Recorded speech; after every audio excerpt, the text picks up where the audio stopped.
Welcome to the past unveiled, a place where the past moves very slowly, where kings wrote letters that took months to arrive, and farmers counted the seasons, one gentle sunrise at a time. Tonight we'll wander through the calm corridors of history, no wars, no drama, just the quiet turning of time. So take a deep breath, let your thoughts drift like leaves on a still pond. And if you find peace in these sleepy stories, you can like, comment, and subscribe, not out of urgency, but simply whenever you wake up. For now, close your eyes and let history whisper you to sleep. Welcome to Beautifully Boring History. Now we begin with Story 1, The Rule of Saint Benedict, a blueprint for monastic living. You are standing on cool stone tiles. The air smells faintly of wax and parchment. Somewhere in the distance, a bell tolls, dividing another hour in a day already carefully measured. Welcome to the world governed by the rule of Saint Benedict, a document that, despite its modest tone and seemingly repetitive instructions, transformed the course of religious life for centuries in medieval Europe. Here, silence isn't just golden, it is enforced. Obedience is not a virtue, it is the defining feature of your identity. To exist under the rule is to vanish in order to find the divine. But how did such a dry document, written by a man of uncertain fame, shape the rhythms of thousands of cloistered lives? Who was Saint Benedict? Born around the year 480 in Nursia, modern-day Norcia, Italy, Benedict came of age during the disintegration of the Western Roman Empire. Chaos, disease, and violence were daily realities. It was a time when the old imperial order crumbled, leaving spiritual and social gaps that would be filled by religious institutions. Benedict's early attempts at ascetic life were solitary. He first lived as a hermit in a cave near Subiaco, reportedly fed by a local monk who lowered food to him on a rope. Over time, others sought his guidance, and he eventually founded multiple monastic communities. His crowning achievement, however, was Monte Cassino, a monastery established around 529 that would become the physical embodiment of his rule. He wasn't the first to write a guide for monastic life, but he was the most influential. The Regula Benedicti offered a practical, moderate, and orderly way of monastic living. It struck a balance between harsh asceticism and spiritual rigor, emphasizing community, humility, and routine. Structure of the Rule. Spanning 73 short chapters, the Rule of Saint Benedict is deceptively simple. It begins with a prologue calling the reader to listen carefully, with the ear of your heart. This tone is instructive. The rule is meant not just to be read but lived. It dictates almost every facet of daily life. Prayers and psalms, 7 daily services, canonical hours, and one night vigil. Every hour was marked by chanted psalms, carefully distributed over the course of a week. Labor and idleness. Idleness is the enemy of the soul. Physical labor was not only encouraged but mandated, typically farming, construction, or copying manuscripts. Meals and diet. 2 cooked dishes were allowed per day, and monks were expected to avoid gluttony. Wine was permitted sparingly. Silence. There were hours when speech was prohibited. Even necessary communication was done with hand signs. Obedience and hierarchy. Absolute obedience to the abbot was central. The abbot was considered the earthly representative of Christ within the monastery. Humility. A 12-step ladder of humility formed a key part of the rule, teaching monks to become fully obedient and selfless. What's remarkable is that the rule doesn't demand extreme self-denial or physical punishment like some earlier ascetic traditions. Benedict's moderation was radical in its own way, taming human nature rather than annihilating it. The role of the abbot. In Benedict's design, the abbot wasn't just an administrator, he was a spiritual father. Chosen for his wisdom rather than his lineage or wealth, the abbot had immense authority. He decided punishments, resolved disputes, and gave the final word on all matters, spiritual or otherwise. However, the rule also warns abbots not to act on whims. They must consider the rule itself, listen to the counsel of the monks, especially the elders, and remember that they will one day answer to God for their leadership. This balance of absolute obedience and limited accountability was part of Benedict's genius. It preserved order while preventing tyranny, at least in theory. The role of the monk. The monk under Benedict's rule was not meant to stand out. He was to disappear into the communal identity. "Let nothing be preferred to the work of God," Benedict writes. This is the divine office, the chanted prayers that punctuate the monk's day. Even private reading was not really private. Books were assigned. Meals were eaten in silence while one monk read aloud from a spiritual text. Clothing was standardized and sufficient, but nothing more. Possession of personal items was discouraged or even forbidden. And yet, in this totality of discipline, the rule allowed for human fragility. If a monk faltered, the community sought to correct him gently. Only repeated offenses led to excommunication or corporal punishment. There was a recognition that humans were weak and needed not just rules but grace. Influence beyond the cloister. Though intended for a single community, the rule spread quickly.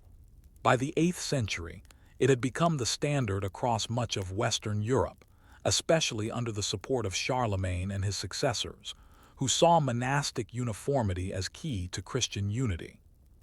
Over time, Benedictine monasteries became centers of literacy, agriculture, hospitality, and even political power.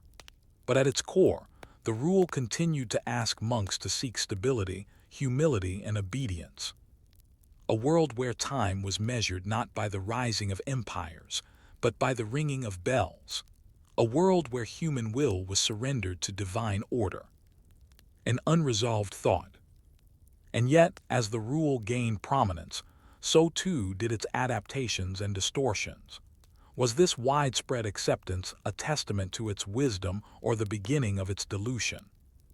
The rule spreads across Europe. The rule of Saint Benedict began as a document meant for a single community of monks living at Monte Cassino. But it did not remain there. Over the next few centuries, it would travel across kingdoms, languages, and cultures, shaping not only the lives of monks, but the structure of Western Christianity itself. In the early Middle Ages, Europe was fragmented. The fall of the Western Roman Empire had left a vacuum filled by migrating peoples, local warlords, and shifting allegiances. Amid the chaos, monasteries anchored by the Benedictine rule offered rare stability. By the time Charlemagne rose to power in the 8th century, the rule had already gained traction. But it was under Charlemagne's reign and that of his successors that it became institutionalized on a grand scale. Benedict's practical and orderly rule aligned well with Carolingian goals of empire building and religious uniformity. Monastic life wasn't just a matter of private devotion. It became part of statecraft. The rules served as a standardizing document for how monks should live, think, pray, and work, turning monasteries into engines of cultural preservation, and eventually, economic and political power. Carolingian standardization. Charlemagne's court advisor and scholar, Alcuin of York, played a pivotal role in the rule's dissemination. Under his influence, the emperor launched reforms to standardize religious practice. Monasteries across the Frankish Empire were encouraged, even compelled, to adopt the Benedictine rule. This wasn't just about uniformity in prayer. It was about creating a spiritually obedient, intellectually capable, and economically productive network of religious institutions. Monasteries became training grounds for clergy, centers of manuscript production, and holders of vast tracts of land. The Council of Aachen in 817, convened under Louis the Pious, Charlemagne's son, further solidified this shift. The council explicitly promoted the rule of Saint Benedict as the foundation for monastic life across the empire. It was declared the norm for male monastic communities. Other competing rules and customs, such as those of Columbanus or Augustine, were gradually phased out or absorbed. This moment marked the transition of Benedict's rule from a localized document to a European monastic constitution. Monastic uniformity versus local adaptation. Despite the push for uniformity, monasteries remained deeply influenced by their local contexts. While they adhered to the core of Benedict's rule, its emphasis on communal living, obedience, humility, prayer, and labor, the specifics often varied. In harsh northern climates, rules around diet, fasting, or manual labor were softened. In wealthier regions, donations and endowments led to monasteries with richly adorned churches and expansive landholdings, something Benedict's original rule cautioned against. Many monasteries developed customs, called consuetudines, to adapt the rule to local practice. Some introduced more elaborate liturgies, others altered the schedule of hours or increased the importance of study. Ironically, the spread of the rule sometimes led to practices that Benedict might have frowned upon: excessive wealth, power struggles, and distance from manual labor.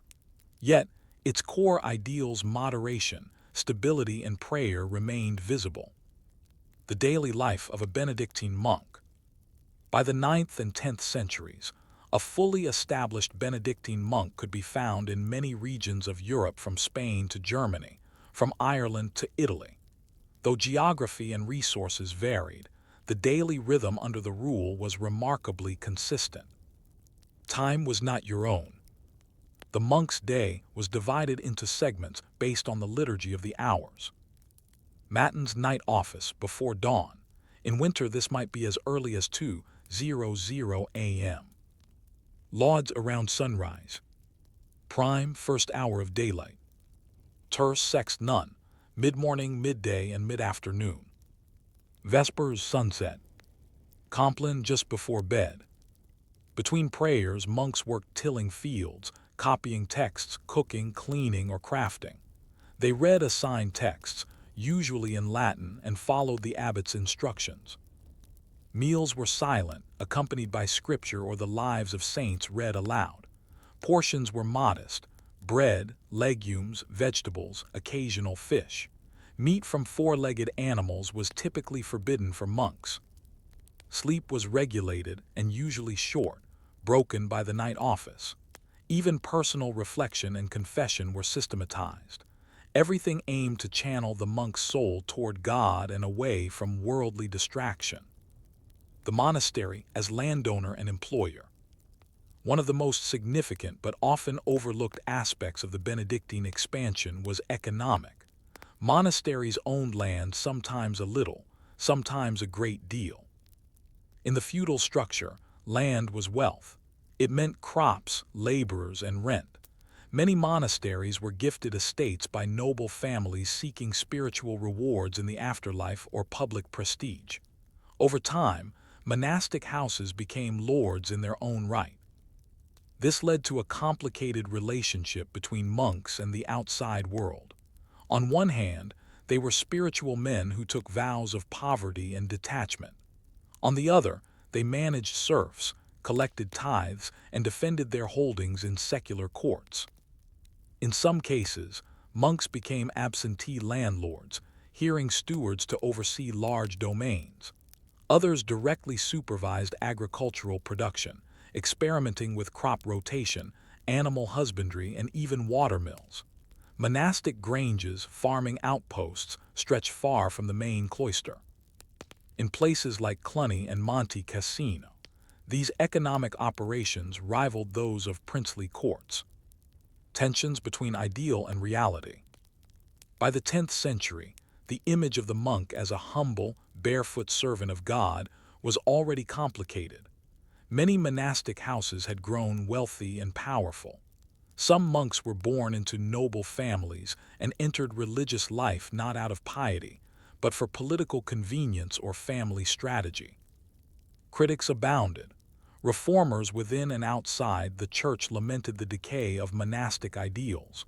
They pointed to lavish feasts, private cell ownership, and the creeping influence of lay patrons in religious decisions. Yet this tension also sparked renewal. Reform movements such as those at Cluny, founded in 910, and Gors attempted to return to the strict observance of Benedict's rule. These communities emphasized communal prayer, liturgical beauty, and independence from secular influence. Interestingly, Cluny retained Benedict's rule but interpreted work as liturgical labor rather than manual labor. Hours of prayer were increased, while farming was delegated to lay brothers. The rule, therefore, continued to be a living document, not a rigid code, but a framework flexible enough to inspire both routine and renewal. Women and the rule. Though the rule of Saint Benedict was written for men, its influence extended to women's monasticism as well.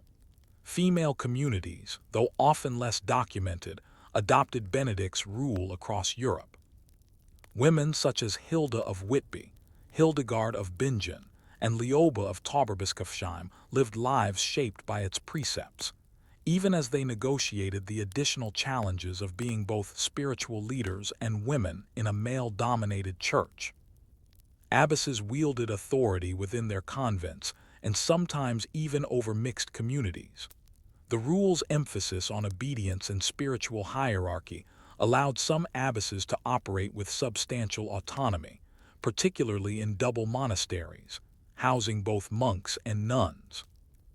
Yet access to education, liturgical roles, and theological influence was often more restricted for women. The rule remained the same, but its application was filtered through social norms that often favored male leadership. Still, women under the rule forged their own paths, writing music, theology, and letters that shaped medieval thought. Preservation of knowledge. Perhaps the most ironic legacy of the Benedictine rule lies in the quiet work done by monks in the scriptoria, the monastery's writing rooms. The rule's insistence on reading and literacy, especially for younger monks, led to the preservation of thousands of ancient texts. Greek and Roman works, Christian commentaries, legal codes, and medical treatises all survived thanks to the labor of monks who copied them word by word, often by candlelight. The rule didn't explicitly command the copying of secular literature, but in seeking to provide monks with wholesome reading, many abbots allowed, and even encouraged, the transcription of classical works. Monasteries thus became repositories of memory. In an age of invasions and illiteracy, they guarded the written word. A world governed by bells. What does it mean to shape a society not with swords or speeches, but with silence and schedules? By the 11th century, the rule of Saint Benedict had done just that. It created a world governed by bells, each toll marking the transition from one sacred task to another. A monk did not choose his work, his words, or even his waking hours. He surrendered all to a divine order. Yet outside those stone walls, Europe was changing. Kings were rising, cities were growing, heresies were emerging, and new monastic orders like the Cistercians, and eventually the Franciscans, would question the path the Benedictines had taken. How would the rule adapt or resist this new world? A rule tested by time. By the dawn of the 12th century, the rule of Saint Benedict had shaped not only the spiritual lives of countless monks and nuns, but also the intellectual and political infrastructure of medieval Europe. Yet the very success of the rule brought new challenges. How do you maintain spiritual rigor when your abbey is as wealthy as a noble estate? How does a monk pursue humility when his order commands the ears of kings and popes? These tensions between spiritual ideals and worldly power gave rise to reform and eventually to diversification. The Benedictine rule remained a cornerstone of monastic life, but it was increasingly interpreted, debated, and adapted by a church navigating a changing world. The rise of reform, Cluniacs and Cistercians. The first major response to Benedictine laxity came with the Cluniac reforms in the 10th century. Founded in 910 in Cluny, France, This movement sought to restore a stricter observance of the rule, especially its focus on liturgy and spiritual discipline. Cluny emphasized the beauty and power of prayer. It expanded the divine office, introduced more elaborate chants, and increased the number of services per day. In effect, Cluniac monks worked less with their hands and more with their voices. Prayer was their labor. The Cluniac network grew quickly, with hundreds of affiliated priories across Europe.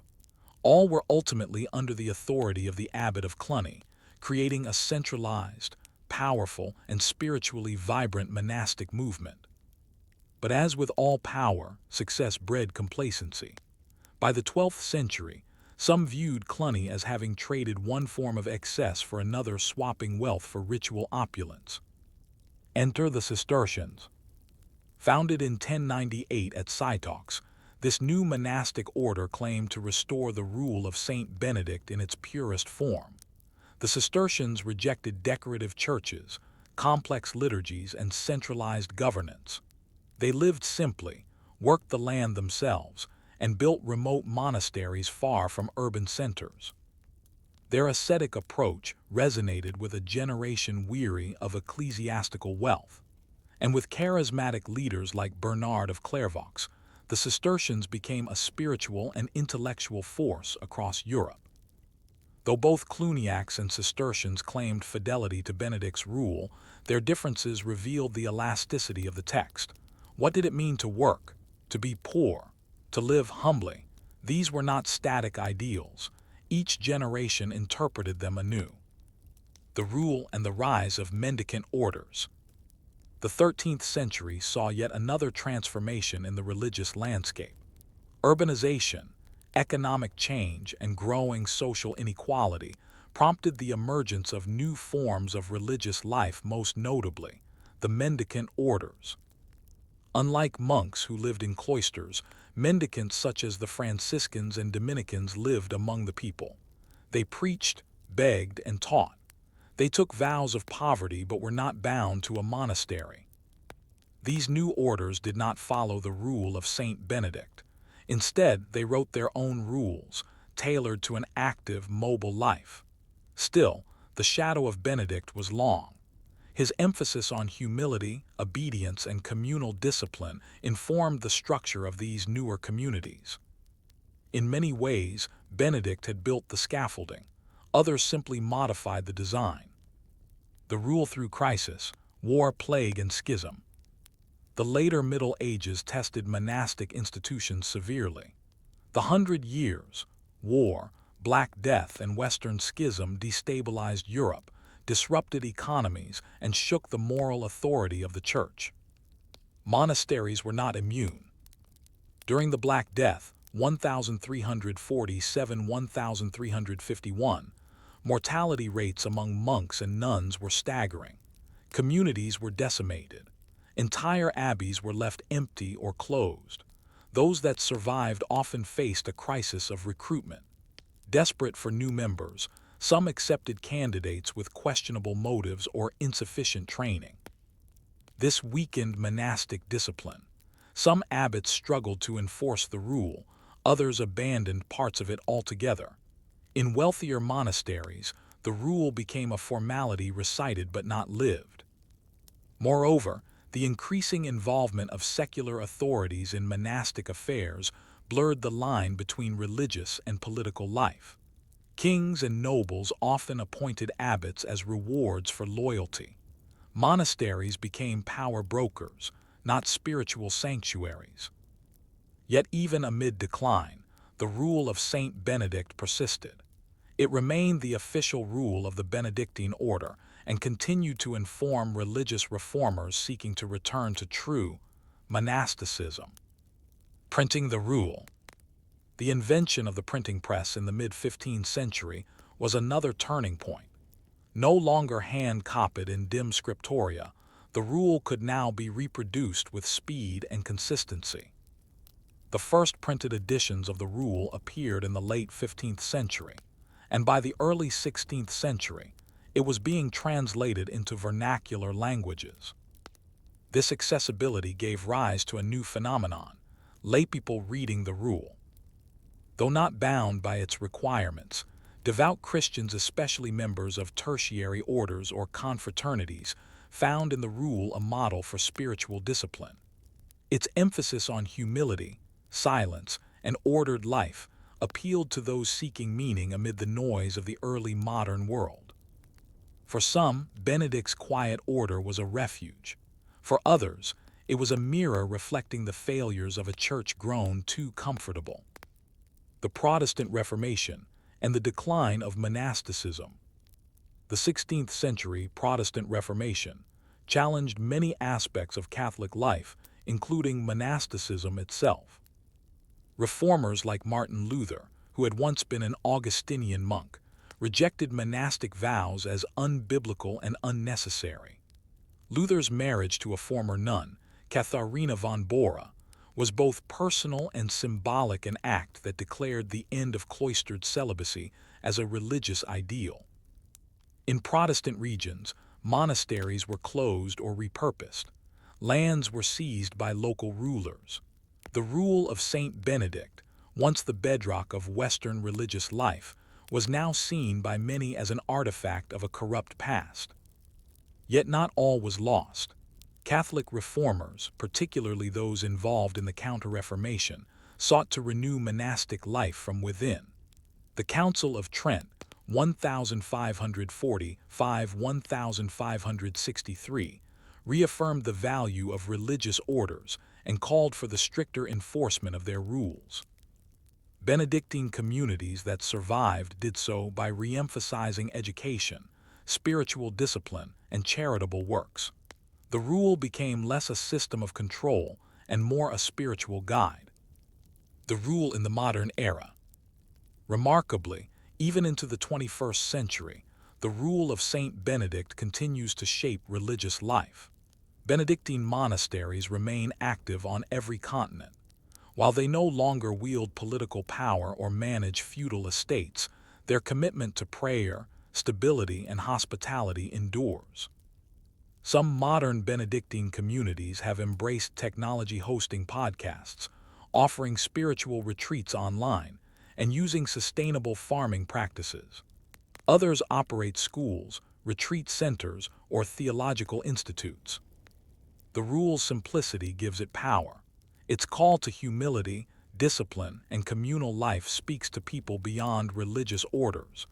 Business leaders have studied it for organizational insight. Therapists reference its rhythm and mindfulness. Even some secular intentional communities draw on its structure. Perhaps most astonishing is the continued relevance of its most famous opening line. "Listen carefully, my child, to the instructions of your master, and incline the ear of your heart." This quiet invitation, written 1,500 years ago, still resonates in a world often too loud to hear. A final reflection. Saint Benedict never set out to found an empire. He did not write the rule for the ages. He simply wanted to guide a group of monks toward a life of peace, order, and spiritual growth. Yet his modest rulebook became a cornerstone of Western civilization. It preserved knowledge, fostered community, and cultivated holiness. Its rhythms shaped time itself. And now, centuries later, we must ask, in a world fractured by speed and distraction, can a rule born of silence and stability still offer a path to meaning? Story 2, Cloistered Silence, The Lives of Cistercian Monks. A new silence in the forest. You are walking through the early morning mist in a dense forest. The only sounds are the distant rustle of leaves and the rhythmic chant of monks echoing from a stone abbey barely visible through the trees. There is no ornament, no gold, no grand procession. Only silence, simplicity, and the faint smell of fresh bread baking in the monastery's kitchen. This is Cytox, the birthplace of the Cistercian order, a radical return to simplicity in a world where even monasteries had grown rich, lax, and worldly. To understand the lives of Cistercian monks, you must first understand what they were trying to escape and what they hoped to recover. The problem with Benedictine success. By the late 11th century, Monasticism in Western Europe had entered what some historians call its golden age.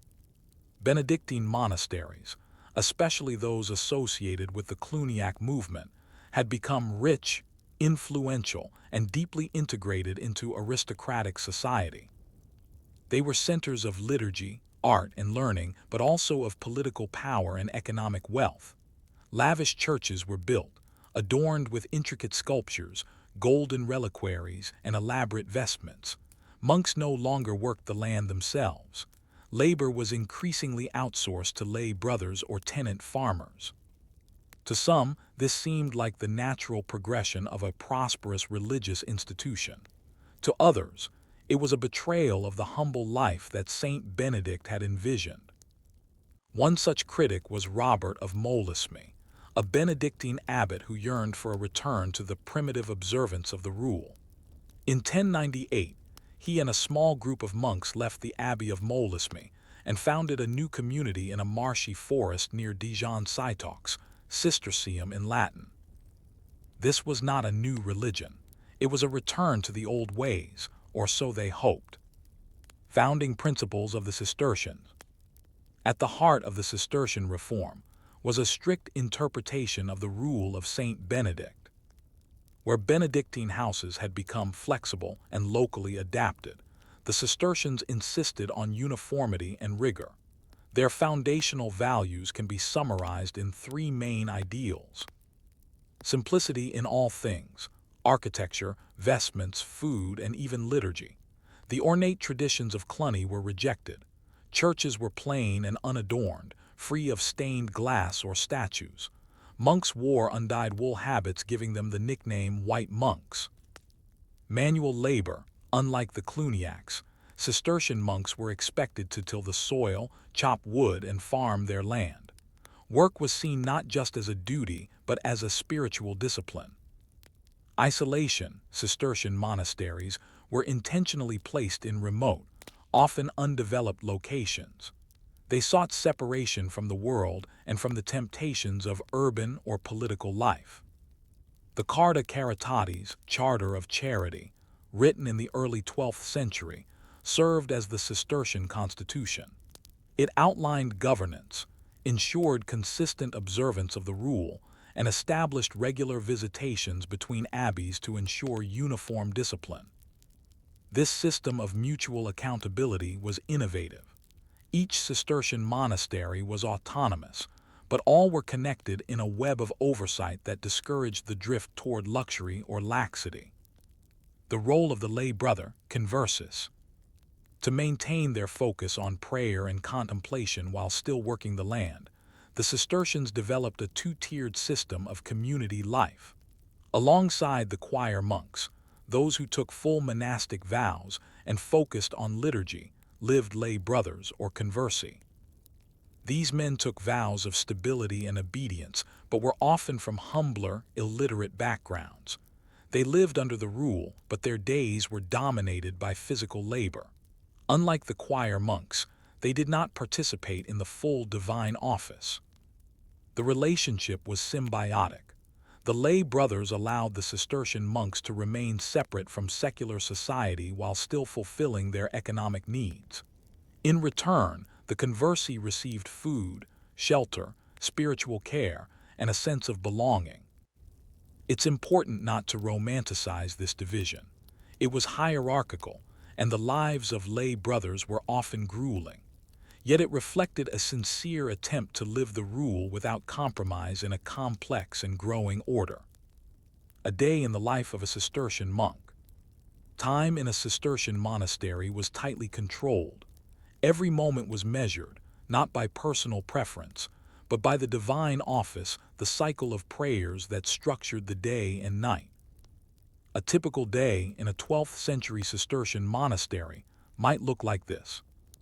Midnight matins. The monks rise in darkness and gather in the cold church for their first prayers. No candles are wasted unless absolutely necessary. 3:00 a.m. Lauds. Another set of prayers as dawn begins to lighten the sky. 5:00 a.m. prime. The monks read scripture or perform assigned tasks. Manual labor begins after this.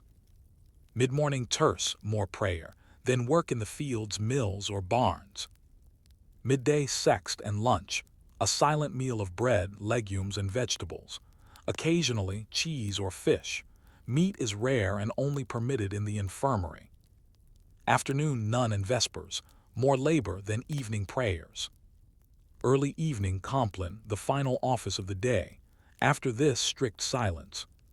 Sleep, monks sleep in communal dormitories on straw mattresses, fully clothed in their habits, ready to rise again.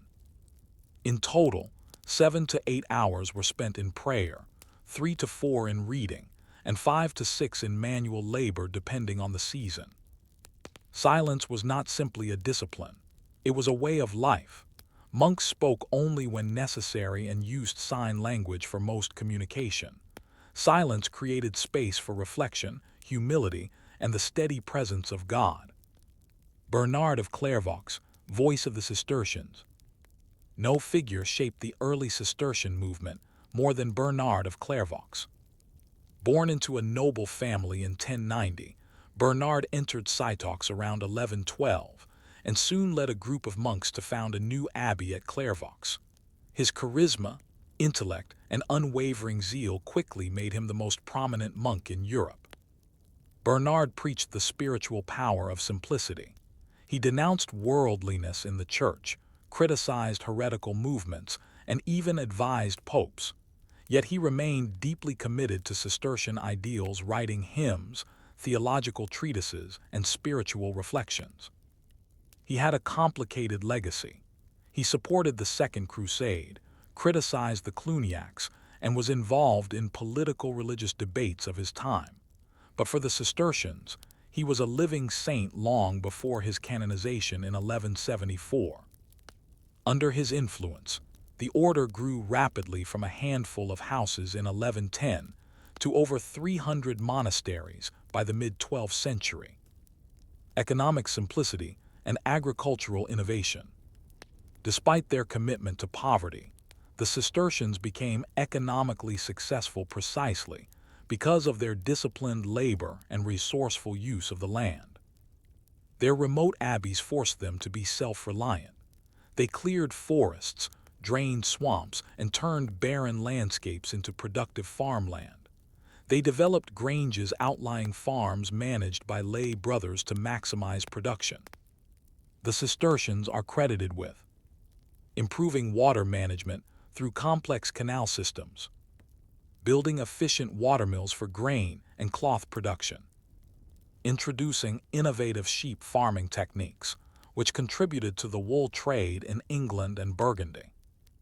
Unlike the Benedictine monasteries, which often relied on tenant rents, Cistercians aimed for direct labor and internal sustainability. Ironically, their simplicity made them profitable. But with success came new questions. Could they remain spiritually pure while managing vast agricultural networks? Could their silence survive the noise of expansion? An order at its peak. By the end of the 12th century, the Cistercians had become one of the most widespread and respected monastic orders in Europe. Their abbeys stretched from Scotland to Sicily, Poland to Portugal. They had their own architectural style, austere yet elegant, with pointed arches and wide, open naves. Despite their initial desire for isolation, the Cistercians were deeply involved in the world. They advised kings, educated nobles, and played roles in papal diplomacy. They had become exactly what they once opposed: powerful, influential, and at times politically entangled. The rule of Saint Benedict remained their foundation, but its interpretation had evolved. The balance between prayer, work, and simplicity was delicate, and as the medieval world changed, the Cistercians would be forced to change with it. An unresolved thought: can an order founded on silence, poverty, and isolation survive its own success? Or does influence inevitably dull the spiritual edge? From marshes to monarchs. The original vision of the Cistercian movement was rooted in marshes, forests, and forgotten lands, places far from cities, courtly corruption, or ecclesiastical decadence. But vision and reality, as so often in history, began to diverge. By the middle of the 12th century, the Cistercians had expanded across Europe with unprecedented speed. Their model of austere living, manual labor, and faithful adherence to the rule of Saint Benedict resonated with reformers and religious leaders alike. But their rapid growth created new administrative challenges, and with them, new tensions between humility and control. The monks who once fled from the world were now deeply involved in its workings. A web of white habits, managing a monastic empire. The brilliance of the Cistercian movement lay not just in its spiritual ideals, but in its organizational genius. While Benedictine monasteries operated largely independently, even within reform movements like Cluny, the Cistercians implemented a federated structure. Each new abbey founded was a daughter house of an existing abbey, and every monastery had ties of filiation tracing back to Cytox, the mother house. These relationships were not merely symbolic, they involved annual visitations. Senior monks from the mother house would inspect daughter abbeys, correcting lax discipline, offering guidance, and reporting deviations. The General Chapter, held annually at Cytox, this gathering of abbots from all Cistercian houses made decisions, set policy, and ensured uniformity of practice. The Carta Caritatis. This foundational document governed relationships between houses, emphasizing charity, equality, and fidelity to the rule of Saint Benedict. This system was designed to prevent exactly the kind of decay that had plagued earlier Benedictine communities. It worked for a time, but managing hundreds of abbeys across thousands of miles brought growing administrative burdens. Travel was costly and dangerous. Enforcement was inconsistent. And more importantly, not all houses interpreted strict observance the same way. The very structure, designed to preserve purity, was becoming a bureaucracy. Austerity meets affluence. Despite their devotion to poverty and simplicity, Cistercian abbeys became wealthy landowners and powerful economic actors. Their labor-intensive model farming, sheep raising, water management proved highly efficient. Lay brothers worked vast estates known as granges, producing wool, grain, wine, and cheese not just for subsistence but for sale. Cistercian wool, in particular, became a prized export throughout northern Europe. Their abbeys were deliberately plain, but they were massive and well-constructed. The Cistercians preferred sites near rivers to harness hydraulic power. They built bridges, cleared forests, drained marshes, and created arable land where none had existed. Many of these lands are still in use today. The contradiction became difficult to ignore. An order dedicated to poverty, yet with thriving trade accounts and influential patrons. Though monks did not own personal property, the community itself sometimes rivaled local nobility in wealth. For the outside world, this success confirmed the divine favor on the order. For reformers within the church, it marked the beginning of a spiritual drift. Influence in church and state. By the 12th and 13th centuries, Cistercian abbots wielded considerable influence. Papal advisors, abbots from Clairvaux and Cytox, were regularly consulted by popes and cardinals. Royal diplomats, kings sent Cistercian monks on missions of mediation and counsel, believing in their neutrality and wisdom. Crusading advocates, figures like Bernard of Clairvaux were not just spiritual leaders but active participants in geopolitical affairs. Bernard famously preached the Second Crusade, drawing knights to the cause with stirring rhetoric. He also defended orthodoxy against growing heretical movements like the Cathars and the radical teachings of Peter Abelard. Yet for a monastic order that prized silence, solitude, and humility, these high-profile roles were problematic. Could monks truly serve two masters, God and King? Could they be both withdrawn and engaged?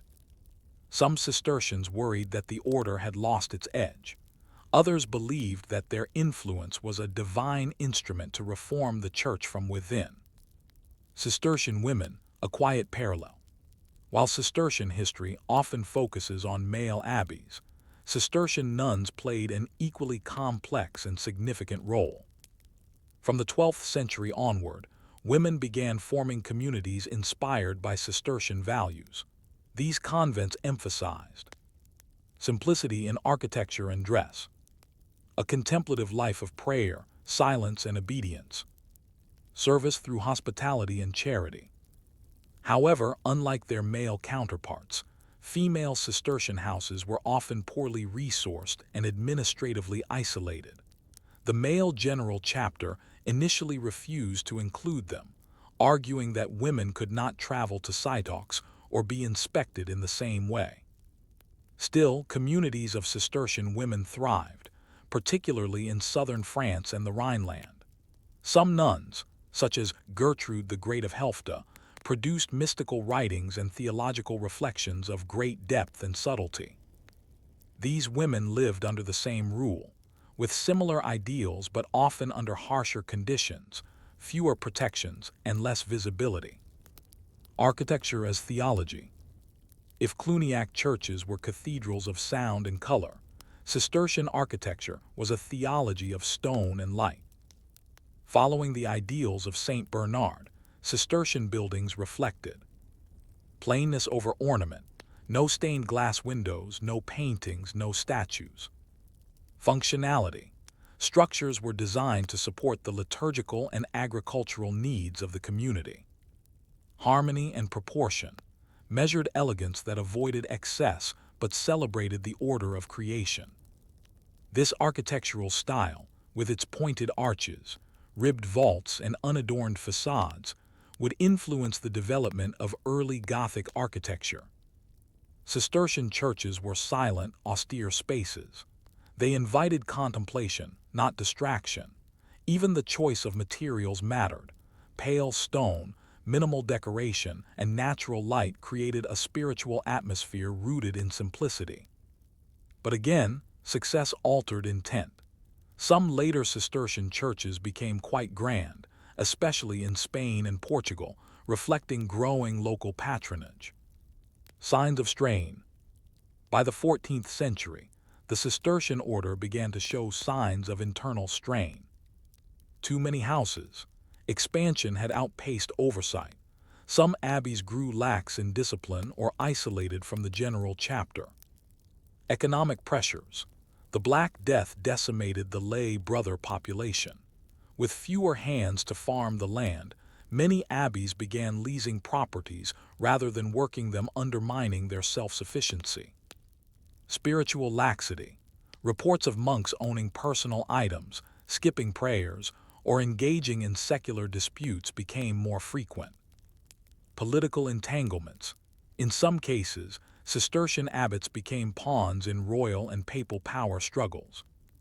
The once unified network of silent, laboring monks now faced the same pressures that had afflicted their Benedictine predecessors. Yet the rule still stood, the bells still rang, and in some corners of Europe the vision endured. Quiet persistence. Even as other religious orders rose, Franciscans, Dominicans, and later Jesuits, the Cistercians remained. They did not preach in the streets. They did not teach in universities. They continued quietly to live a life of prayer and work. Some reform movements arose from within. In the 17th century, the Trappists, the order of Cistercians of the strict observance, sought to renew the original ideals with even stricter silence and abstinence. They remain active to this day. In modern times, Cistercian monasteries have become centers of contemplation, hospitality, and sustainability. Visitors from all walks of life retreat to these abbeys seeking stillness, guidance, or simply a break from noise.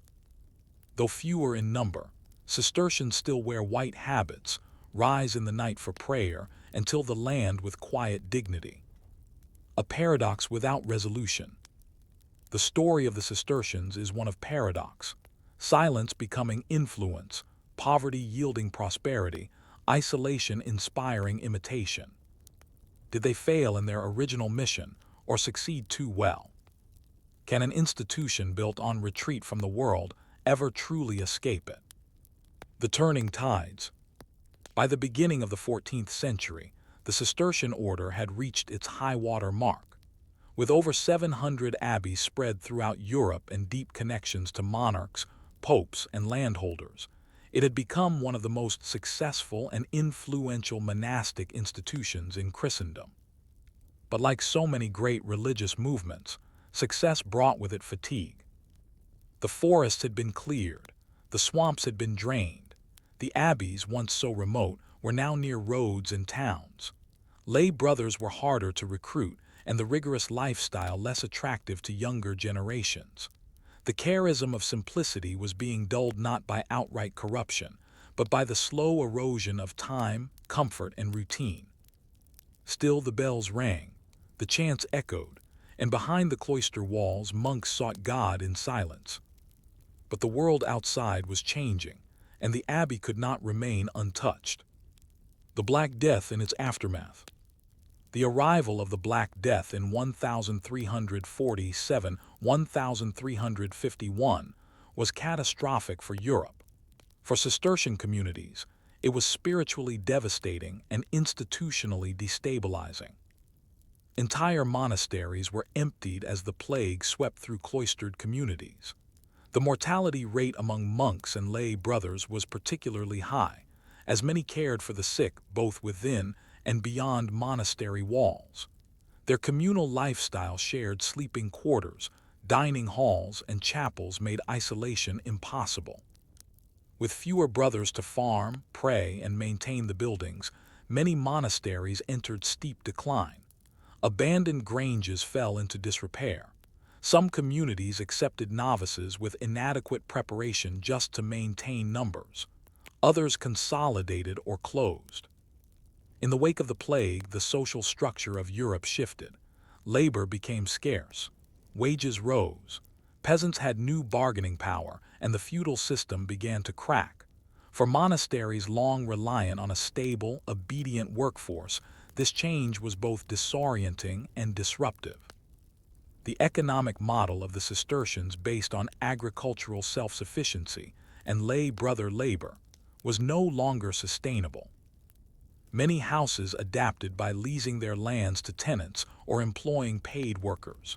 It was practical, but it further distanced monks from the manual labor that had once defined their spirituality. The spiritual drift. By the late Middle Ages, some Cistercian abbeys had become wealthy landlords with minimal spiritual activity. Reports of absentee abbots, lax observance, and even the abandonment of communal prayer were not uncommon. In some places, the cloistered silence had been replaced by quiet indifference. This decline wasn't universal. Some communities remained vibrant and faithful to their founding ideals, but the overall trajectory was clear. The once radical order had become, in many ways, conventional. Reform efforts emerged periodically.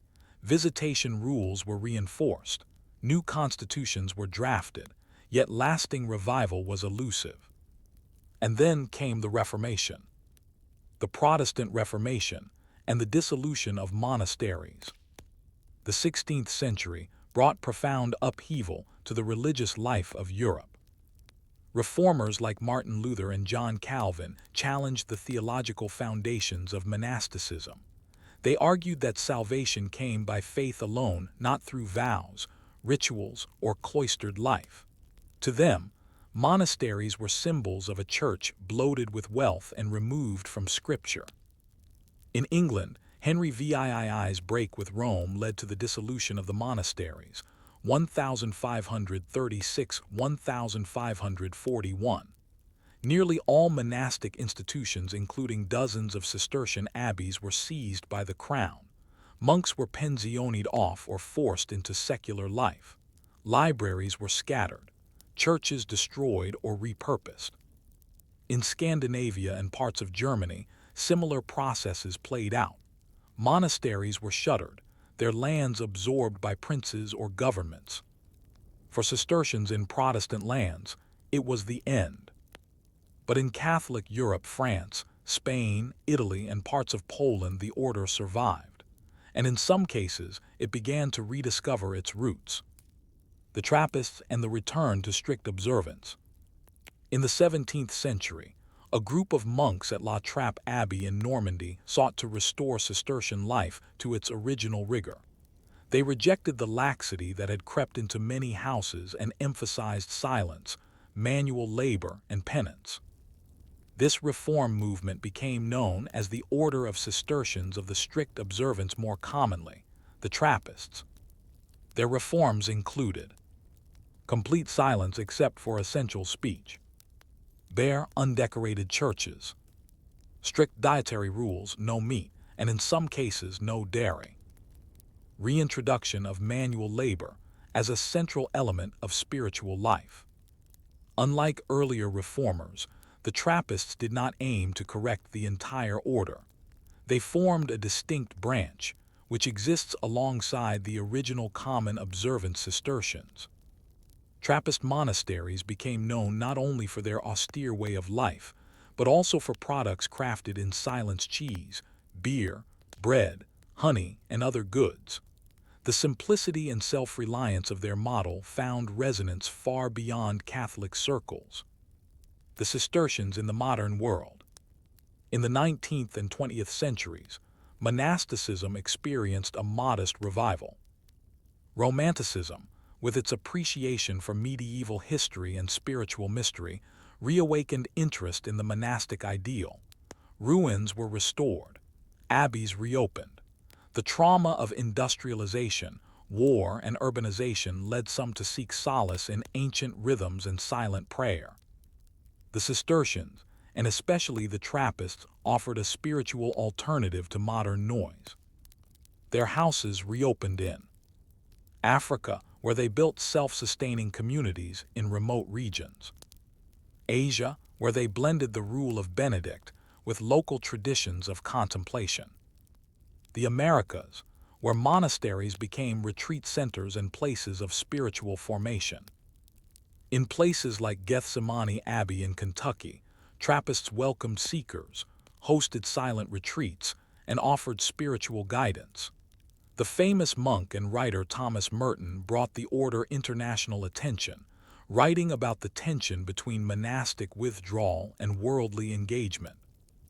Today, Cistercians and Trappists still live by the rule of Saint Benedict, adapted to modern circumstances. Their numbers are fewer, their abbeys are quieter, but their witness remains. Daily life now.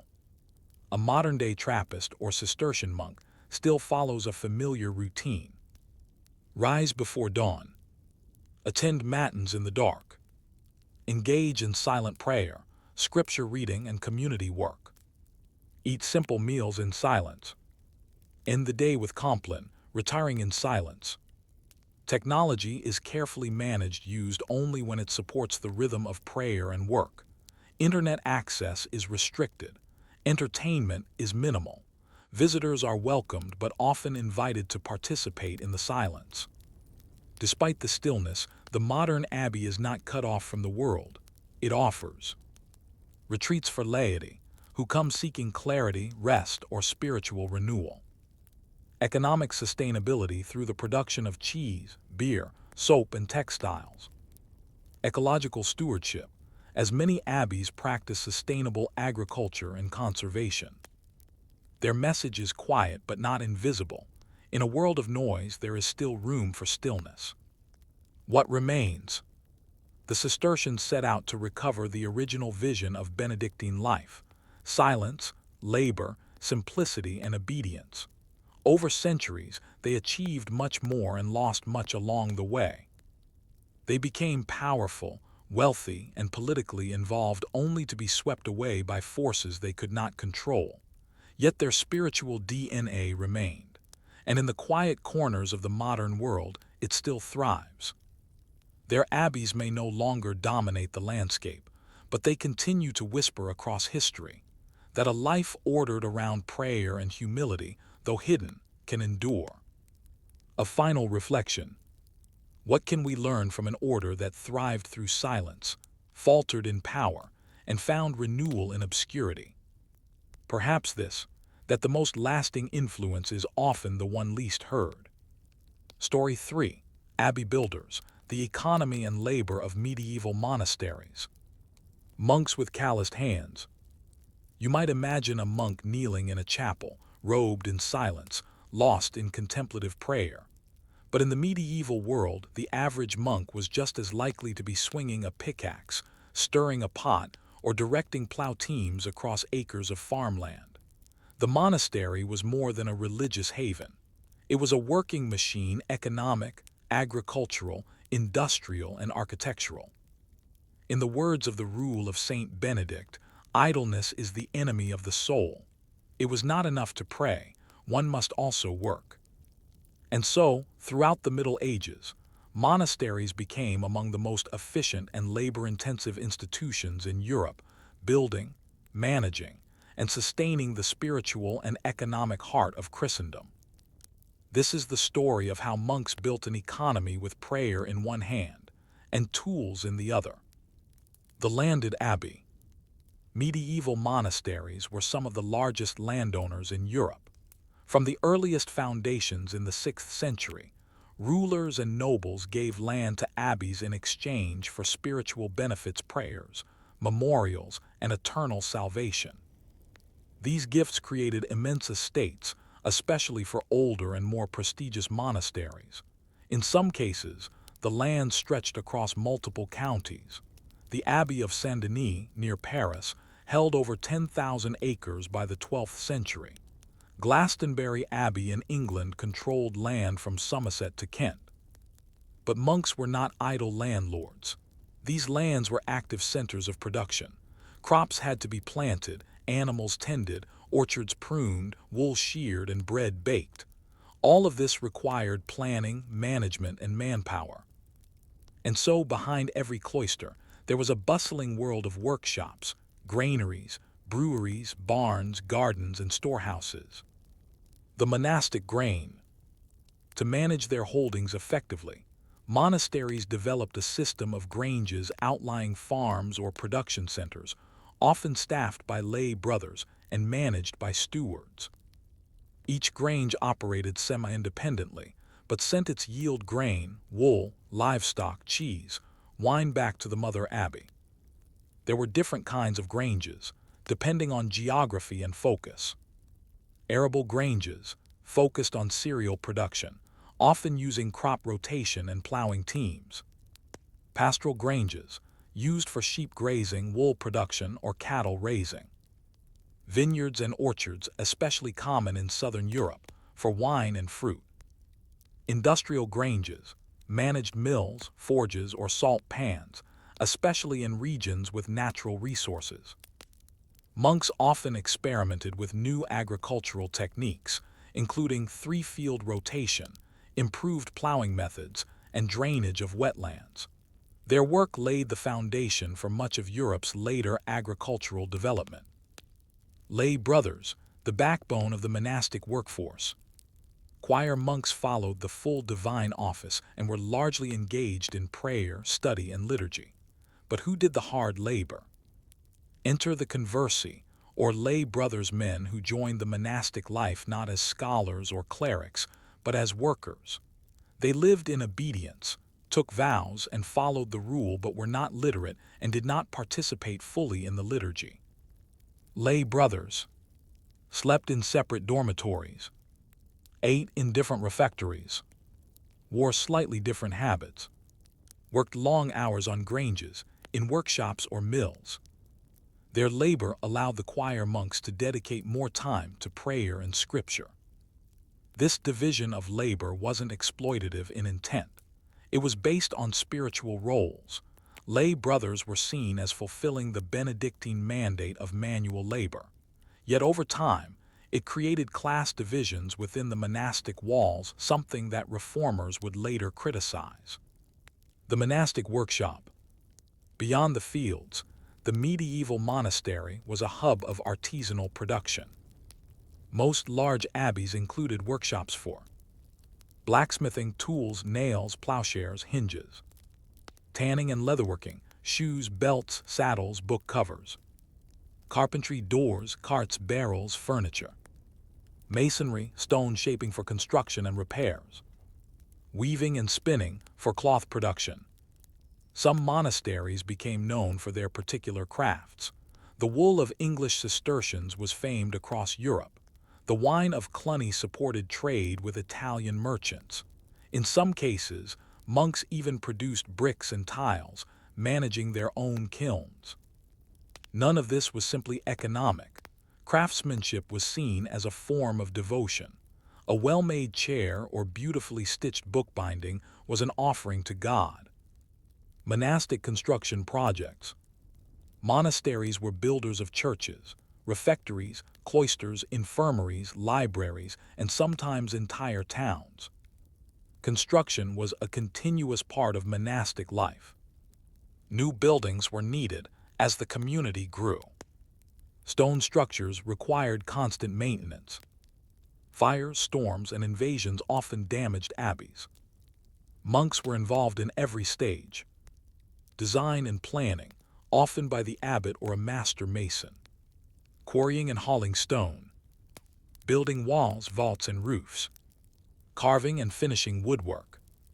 Some monks were trained as architects, engineers, or artists. The famed 12th century architect Abbot Suger of Saint-Denis combined theological vision with architectural innovation, leading to the early Gothic style. Building was not separate from monastic identity. It embodied permanence, community, and spiritual striving. Stone by stone, they shaped the landscape and left behind some of the most enduring buildings in Europe. Hospitality and infrastructure. The rule of Saint Benedict commands, "Let all guests who arrive be received like Christ." Hospitality was a sacred duty, and monasteries became way stations for pilgrims en route to Santiago de Compostela, Rome, or the Holy Land. Traveling clergy and officials. The poor and sick. Wandering scholars. To accommodate them, monasteries built guest houses, hospitia. Infirmaries. Public kitchens. Bathhouses. This required constant provisioning. Food, clean bedding, clean water, firewood. It created an entire secondary economy within the abbey. Some monasteries even minted their own coins or ran marketplaces. Hospitaller monks and lay workers managed these operations, combining charity with logistical acumen. Market relations and trade. Despite their seclusion, monasteries were deeply embedded in local and regional economies. They sold surplus produce in nearby towns. They hired or traded with secular workers, stonemasons, scribes, tailors, merchants. They leased land to peasants and collected rents and tithes. Some monasteries established annual fairs, which became regional events. These fairs attracted merchants, craftsmen, and farmers from miles around and in some cases helped give rise to towns. For example, the market town of Melrose in Scotland grew around a Cistercian abbey. The economy of Fountains Abbey in Yorkshire supported hundreds of workers and tenants. This interaction with the secular world was both practical and spiritual. Monasteries saw themselves as guardians of order, balancing labor, charity, and prayer.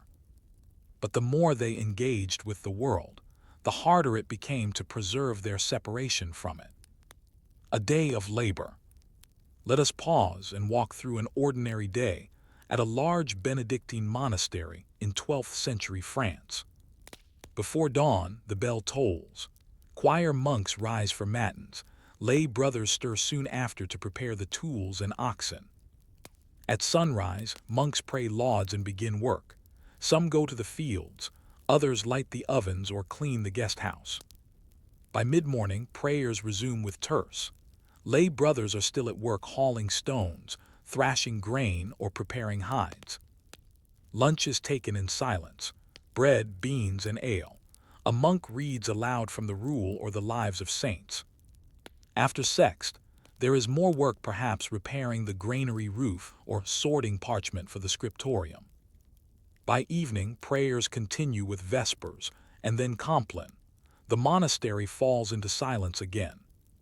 The abbot reviews accounts and may receive visitors or merchants in the guest quarters. Young oblates, child apprentices, are taught Latin and memorization. The monks rest, but in the night some will rise again for vigil prayers. Every movement, every task, every sound is part of a measured, sacred rhythm. An unresolved thought.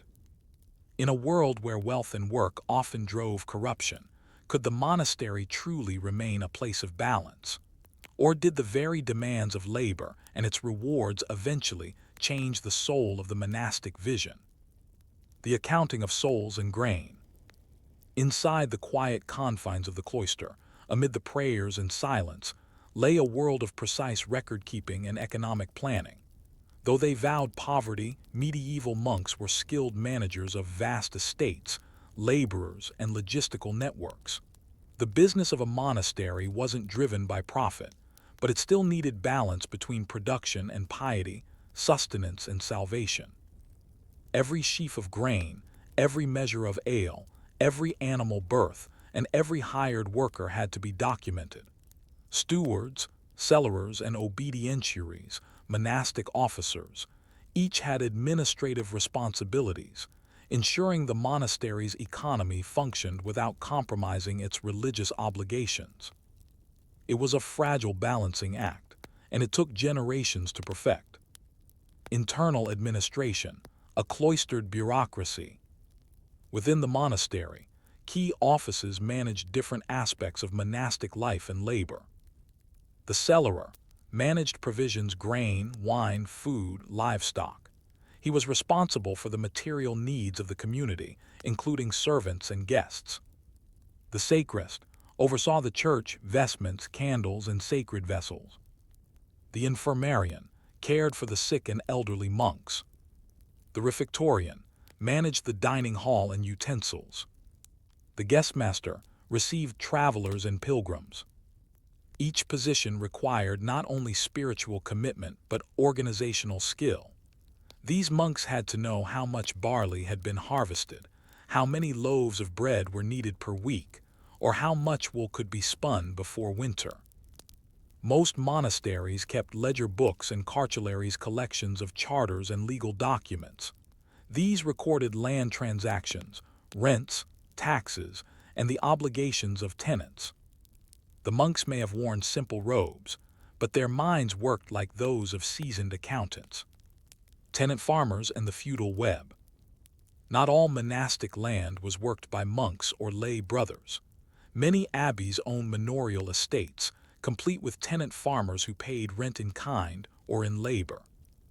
These peasants, though not monks, were part of the monastery's economy. They lived in small villages, owed work days, called boon work during harvests or planting seasons, and sometimes served as permanent laborers. In return, they received protection, land to cultivate for their own needs, and spiritual services from the monastery. Some larger abbeys might have dozens of such manors under their control, each with a reeve local manager, a church, agricultural infrastructure such as barns, mills, and dairies. Through this system, monasteries became feudal lords in practice, even if they avoided the battlefield and courtly life. This created a tension between spiritual humility and social hierarchy. How could monks preach equality and detachment while collecting rents from impoverished peasants? It was a question some monks themselves struggled to answer. The inheritance of labor, child oblates. Part of the monastery's workforce came not from adult recruits, but from children. These were oblates, boys and sometimes girls in nunneries, who were given to the monastery by their parents, often between the ages of 7 and 10. The child was considered an offering to God, a living tithe. Oblates were not automatically monks, but they were educated, trained, and raised in the monastic way of life. They learned Latin, Psalms and Scripture, Chanting. Manual skills like copying, gardening, or kitchen work. Many would take full vows upon reaching adulthood. Others might leave, becoming scribes, priests, or educated administrators in secular society. In effect, this created a self-replenishing labor and leadership pool. The monastery was not just a place of prayer, it was also a school, a vocational center, and a social safety net. Yet the practice also raised ethical questions. Did a child have a choice? Was this truly devotion or a way for families to gain favor and reduce household burdens? The question of consent in monastic labor was rarely asked out loud, but it lingered in the margins of history. Innovations and infrastructure. Despite their reputation for tradition, monasteries were often centers of innovation. Their need to manage land, labor, and liturgy pushed them to develop and adopt new technologies. Some key contributions included watermills. Monasteries were early adopters and developers of water-powered mills for grinding grain, fulling cloth, and sawing wood. Fish pond systems managed aquatic farming, allowing for meatless protein during fasting seasons. Drainage and irrigation, particularly in swampy regions like Flanders or parts of England. The monks of Peterborough Abbey, for example, engineered long drainage channels. Herb gardens and infirmaries combined practical medicine with botanical experimentation. Monks like Hildegard of Bingen, from a later Benedictine context, cataloged dozens of healing herbs. Monastic architecture, too, was highly sophisticated. Complex heating systems called hypocausts, rainwater cisterns, and ventilated granaries allowed them to store and process food efficiently. The spiritual and the practical were woven tightly together. A cellarer managing his grain stocks was just as devout in the monastic worldview as a cantor leading the psalms. The scriptorium, where labor became legacy. Among the most iconic images of medieval monastic labor is the scriptorium, the writing room, where monks copied manuscripts by hand. This was slow, painstaking work. Preparing vellum, animal skin parchment. Ruling lines with a stylus. Writing with quills and ink made from oak gall and iron salts. Illuminating letters with gold leaf and vibrant pigments. Scriptoria were centers of intellectual labor. Monks copied. Scripture and commentaries. Classical works of philosophy, history, and science. Legal documents and charters. Hagiographies, saints, lives, and liturgical books. Each page might take days or weeks. A Bible could take years. This labor wasn't just about preservation, it was an act of devotion. The phrase laborare est orare, to work is to pray, found its highest expression here. Thanks to this work, texts that might have been lost to war or decay were carried into the future. The balance between work and worship. The rule of Saint Benedict prescribed a life of balance. Prayer, study, manual labor, rest. But in large abbeys, especially by the 13th century, the demands of labor, economic, architectural, logistical, began to tilt the scale. Some monks spent more time overseeing estates, managing workers, or resolving legal disputes than chanting psalms. Others delegated labor to servants, lay brothers, or hired hands, creating a gap between ideal and practice. This divide between spiritual labor and secular responsibility became a recurring theme in monastic reform. Critics worried that monks were becoming too worldly, too distracted by wealth and management. Yet others argued that managing a monastery well was a form of obedience, that to ensure the community thrived, the poor were fed, and the sacred buildings maintained, was part of God's work.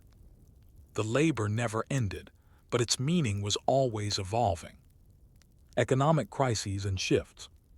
From the 14th century onward, several developments transformed the economy of monasteries.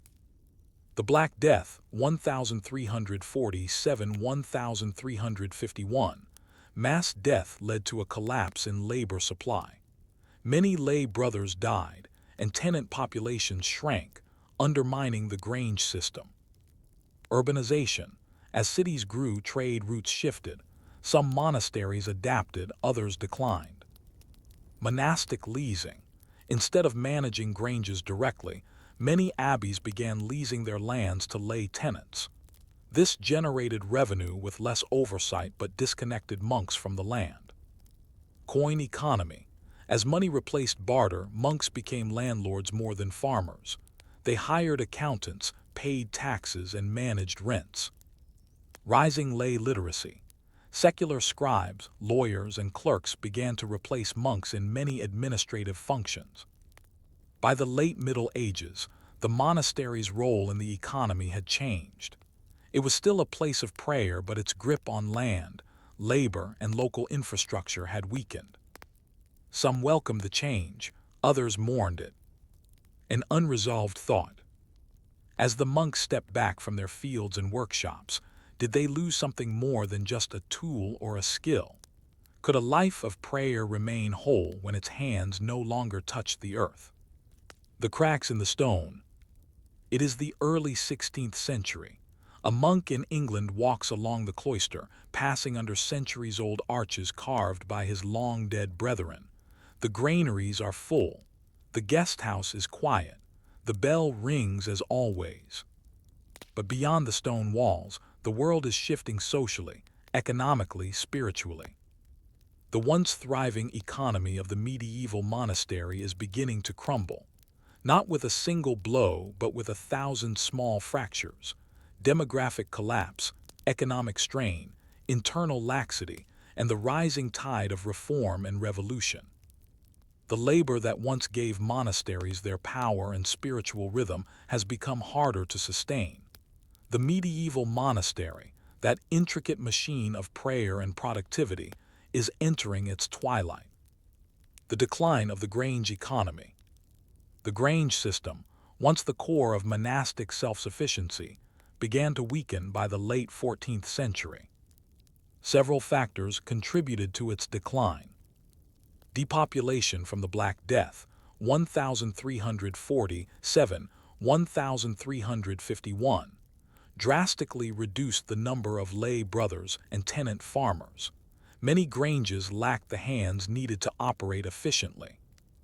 Rising wages and social mobility allowed peasants to leave their feudal obligations and seek better lives in towns.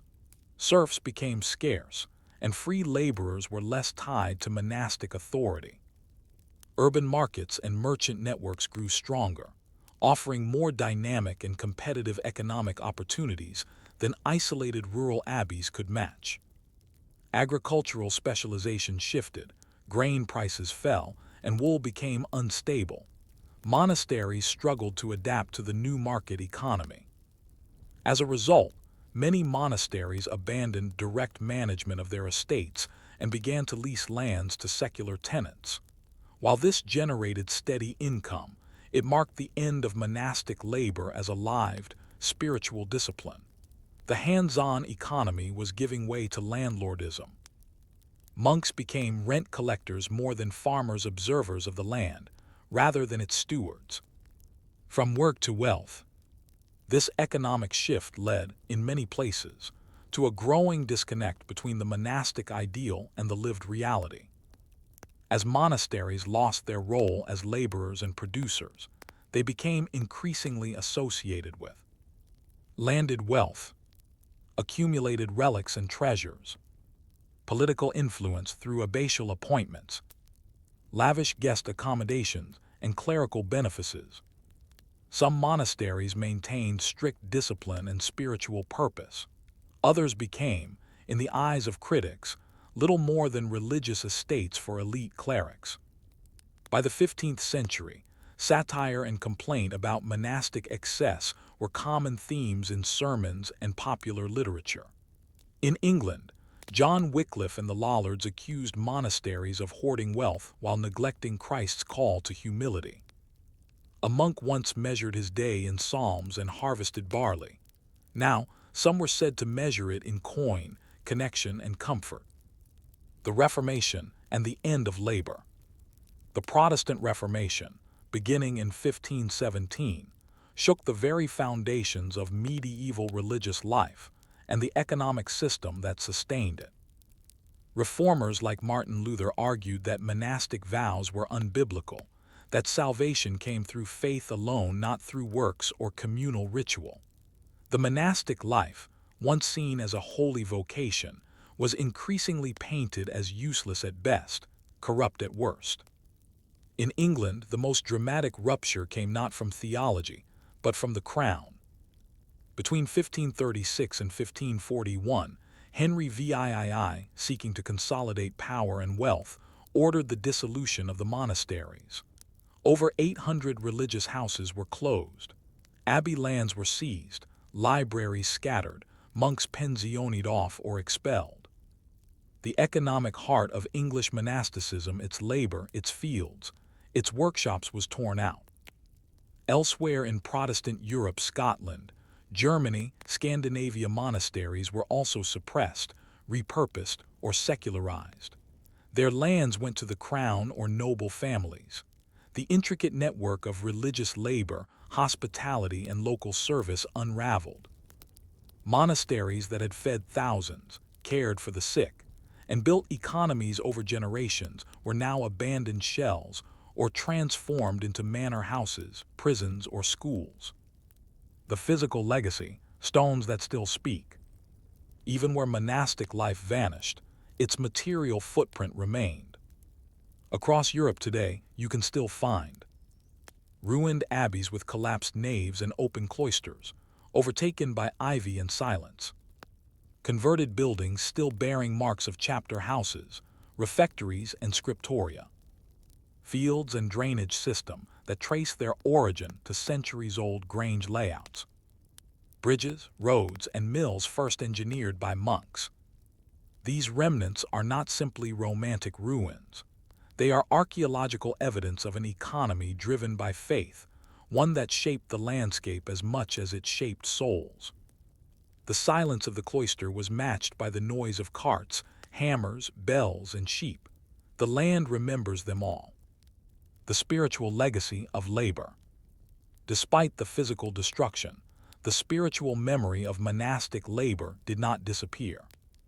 In Catholic Europe, some monasteries survived or were restored. In the 17th century, the Trappists brought renewed focus on manual labor and self-sufficiency. In modern times, monastic orders, though smaller, have continued to farm, bake, brew, and craft. But perhaps more importantly, the idea of sacred labor persisted.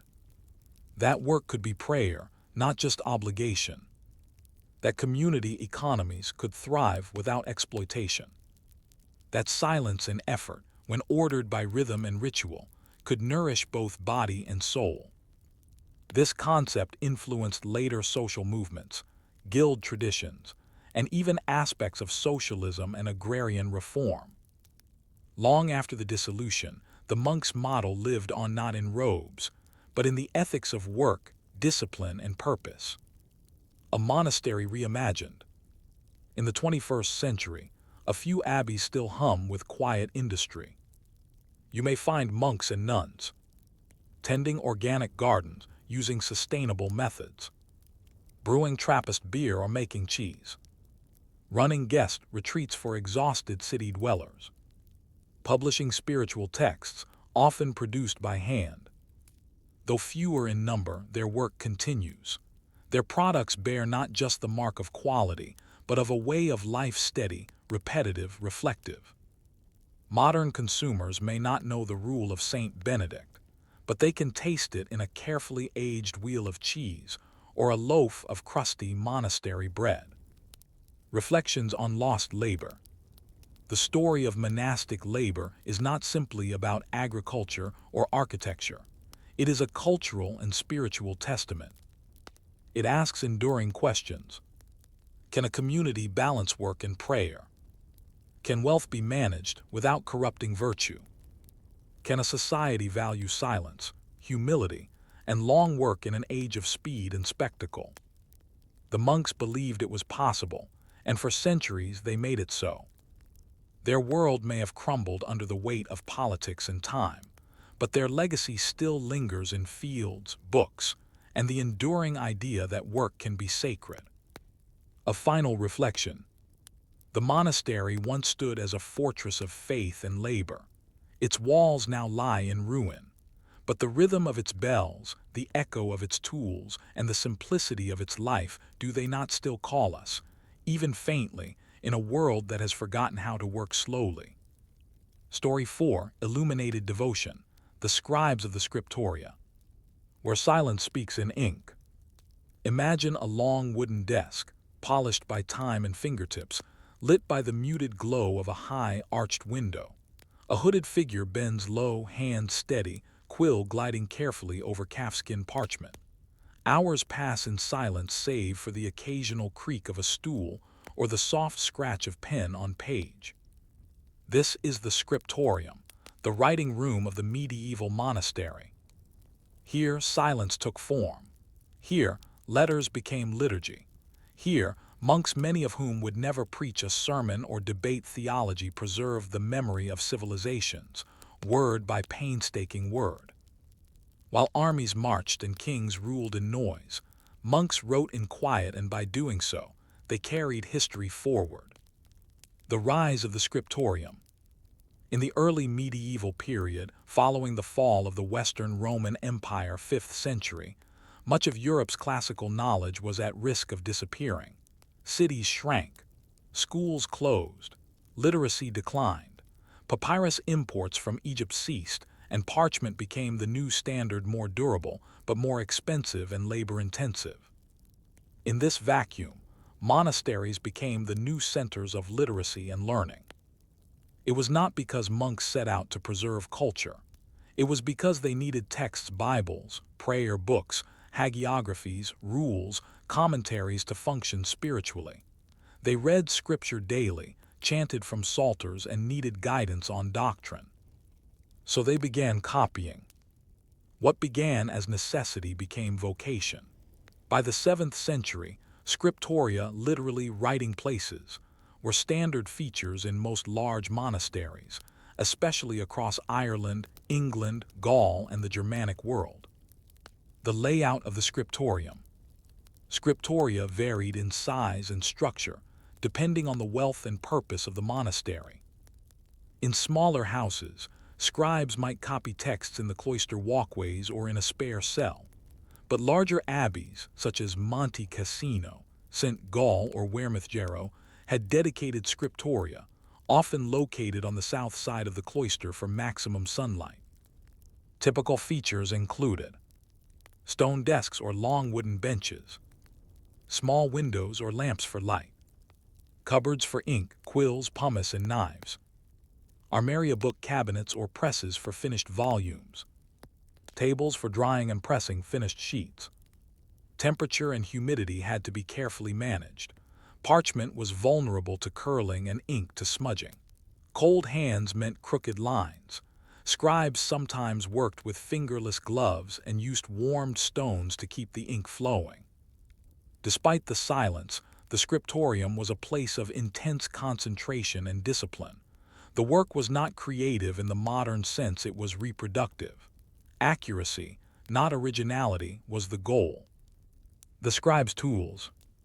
To write a single book required hundreds of hours of labor and an entire supply chain. A monk scribe needed parchment or vellum, made from the skins of sheep, goats, or calves. Each animal could yield several sheets. The skin had to be soaked, scraped, stretched, dried, and rubbed with pumice. Pens, typically quills from geese or swans. They were cut with a knife and needed constant reshaping. Ink, often made from oak galls, growths on trees, iron salts, and gum arabic. Black and brown were standard. Red was used for rubrics headings, and blue or gold for decoration. Rulers and awls, to line pages with precision before writing began. A single error could mean restarting an entire page, an expensive mistake. Corrections were made using scraping tools or added marginalia. Scribes sometimes left tiny notes, complaints, jokes, or laments. "Oh, my hand. Writing bores me. The ink is thin today." These human touches peek through the otherwise anonymous labor of medieval scribes. The script itself. The style of writing evolved over centuries, reflecting not only aesthetic preferences, but also legibility, speed, and regional influence. Key scripts included uncial 5th–8th centuries, rounded, clear letters suitable for Latin texts. Insular script, developed in Irish and Anglo-Saxon monasteries, notable for its distinct letter forms and elaborate capitals. Carolingian minuscule 8th–12th centuries, standardized under Charlemagne. Legible, spacious, and efficient, it later influenced modern lowercase type. Gothic script 12th–15th centuries, angular, compact, used in later medieval books. Each hand was more than a style, it was a discipline. Learning to write required years of training.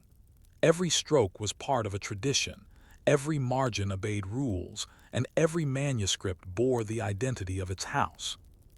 Copying the classics. While the primary mission was religious scripture, psalters, theological works, monks also copied classical texts. Aristotle, Cicero, Virgil, Boethius, and others. Medical texts from Hippocrates and Galen. Legal codes from Justinian. Mathematical and astronomical treatises. This wasn't always without tension. Some abbots discouraged reading pagan texts, fearing corruption, but others saw value in wisdom, even from non-Christian sources. Cassiodorus, a 6th-century Roman statesman turned monk, encouraged monasteries to copy and preserve all useful knowledge. Isidore of Seville compiled entire encyclopedias of classical learning. The act of copying became a bridge between civilizations from pagan Rome to Christian Europe. Without this work, much of ancient literature would have vanished. The illuminators. Beyond scribes were the illuminators, artists who added decoration, initials, marginalia, and full-page miniatures. Illumination served both aesthetic and spiritual purposes. Gold leaf and bright pigments were not just beautiful, they reflected divine light. Images of saints, beasts, and biblical scenes helped those who couldn't read understand the text. Marginalia sometimes included whimsical figures, rabbits, dragons, dancing monks. These hinted at humor and humanity behind the solemn task. Creating pigments required skill and expensive materials. Ultramarine from lapis lazuli, mined in Afghanistan. Vermilion from mercury sulfide. Malachite for green. Gold leaf beaten thin and applied with glue. The process was sacred. An illuminated manuscript was more than a book, it was a relic, an object of devotion. A single book, a lifetime's work. To produce a Bible or large psalter could take months or years. Consider the Codex Amiatinus, an enormous 8th-century Latin Bible produced at the Wearmouth Jarrow Monastery in England. It took over 500 calfskins for parchment, dozens of scribes and artists, intricate planning of layout and script.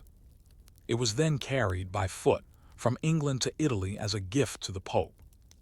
Such labor was rarely anonymous, yet few monks left names in their books. The act of copying was not about self-expression. It was an offering, a way to make the word flesh on a page. Beyond the monastery, the spread of literacy. The work of monastic scribes laid the groundwork for the rebirth of learning in the 12th century and the rise of universities. Books copied in monasteries began to circulate. In cathedral schools, among traveling scholars, in royal and noble courts. As demand grew, urban scriptoria run by professionals developed. These lay copyists operated in places like Paris, Bologna, and Oxford, especially after the rise of the university system. But their work rested on the foundations laid in cloisters. Even as the printing press revolutionized production in the 15th century, many early printers copied the layouts, styles, and typefaces of monastic manuscripts. The discipline of the scriptorium lived on in movable type. An unresolved thought. For centuries, monks bent over their desks, eyes straining, hands aching, writing not for fame, but for faith. What did they think, these anonymous scribes, as they copied the same verse again and again? Did they know they were preserving the very past we still read today? From ink to eternity. Each stroke of ink laid by a medieval scribe carried with it the weight of eternity. The task was not simply to transcribe, it was to preserve, to translate divine truth into durable form. In an age when books were rare and sacred, the scribe's work was a form of worship, a daily liturgy conducted at the writing desk. But the scriptorium did more than preserve the Bible. It became the intellectual and cultural engine of the Middle Ages. From its benches came the knowledge of Rome, the memory of saints, the teachings of early theologians, and sometimes fragments of the pagan world that survived only because a monk chose to copy, rather than discard. In this way, the monastic scriptorium did not simply preserve the past, it shaped the intellectual foundations of medieval Europe. The Bible and the Benedictine tradition. The copying of Scripture was the first and most sacred duty of the scribe. From the rule of Saint Benedict to the constitutions of later monastic orders, the emphasis on reading and chanting Scripture daily created a constant need for reliable, legible, and uniform biblical texts. These texts included complete Bibles, such as the Pandects of the Carolingian period, psalters used for daily prayer, gospel books, often lavishly illuminated and used on altars, lectionaries, collections of readings arranged for the liturgical year. Accuracy was essential. A single misplaced word could be considered a theological error. In some scriptoria, a second monk would read aloud from a master copy while the scribe followed along, listening, not just seeing. Others used collation, checking the finished copy line by line. Some abbeys, such as Tours, Corbie, and Monte Cassino, became renowned centers of biblical production. The development of Carolingian minuscule under Charlemagne's reforms made texts more legible and consistent, an early form of typographic standardization. This legibility mattered. When every Bible was copied by hand, the style of script determined who could read it and how fast. Beyond Scripture, the monastic library. As monasticism expanded, so too did the contents of the library. While religious texts remained the core, many scriptoria also copied. Theological treatises by Augustine, Gregory the Great, and Isidore of Seville. Canon law collections, such as Gratian's Decretum. Saints' Lives Vitae, which inspired devotion and provided moral exemplars. Liturgical texts like antiphonals and missals, used in church services.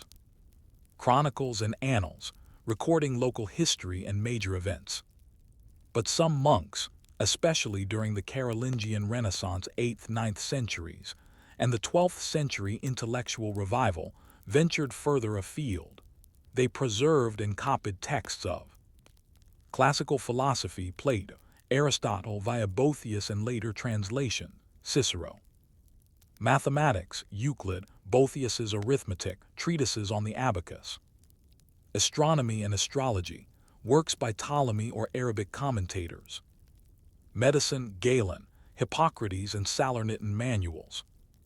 Grammar and rhetoric, Priscian, Donatus and later medieval glosses.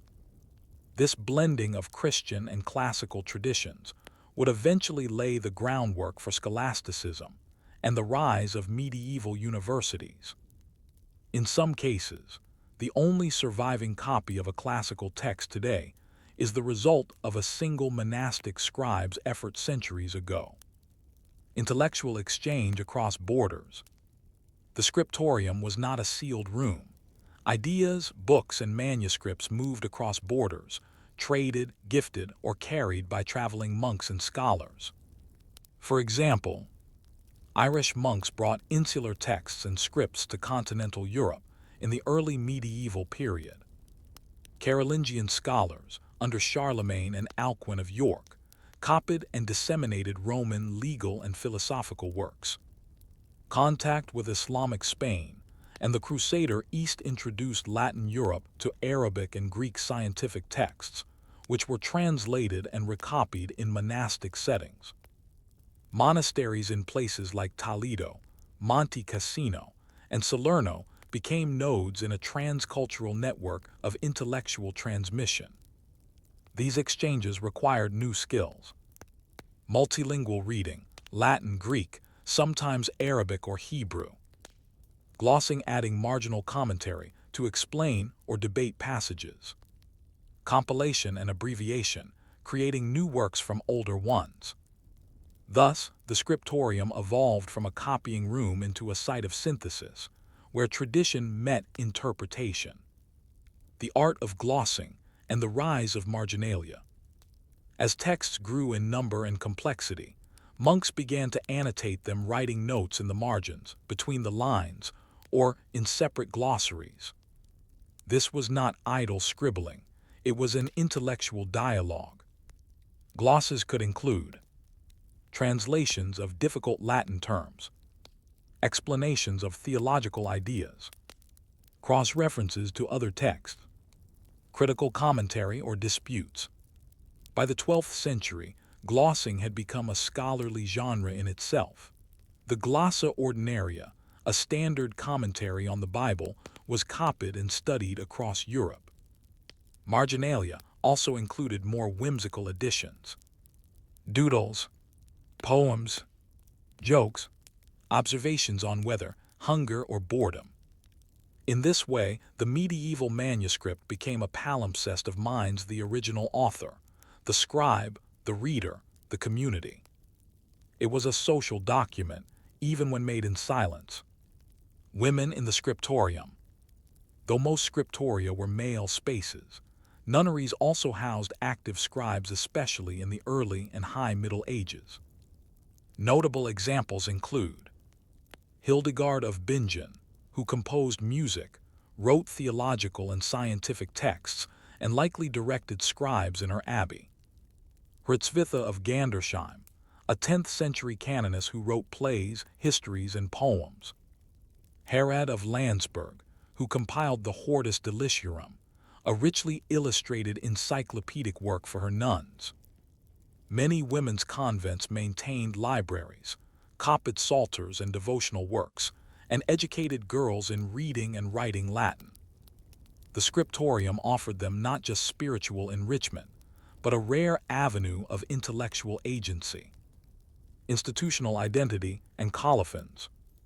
Some monastic scriptoria developed distinctive styles of script, decoration, or layout, allowing scholars today to trace manuscripts back to their point of origin. Manuscripts often closed with a colophon, a brief statement added by the scribe, offering a glimpse into their work. Here ends the book, thanks be to God. I, Brother Thomas, copied this with sore eyes. Pray for the soul of the scribe. These final lines were more than signatures. They were pleas for remembrance. The act of writing was both an offering and a quiet hope for eternal life.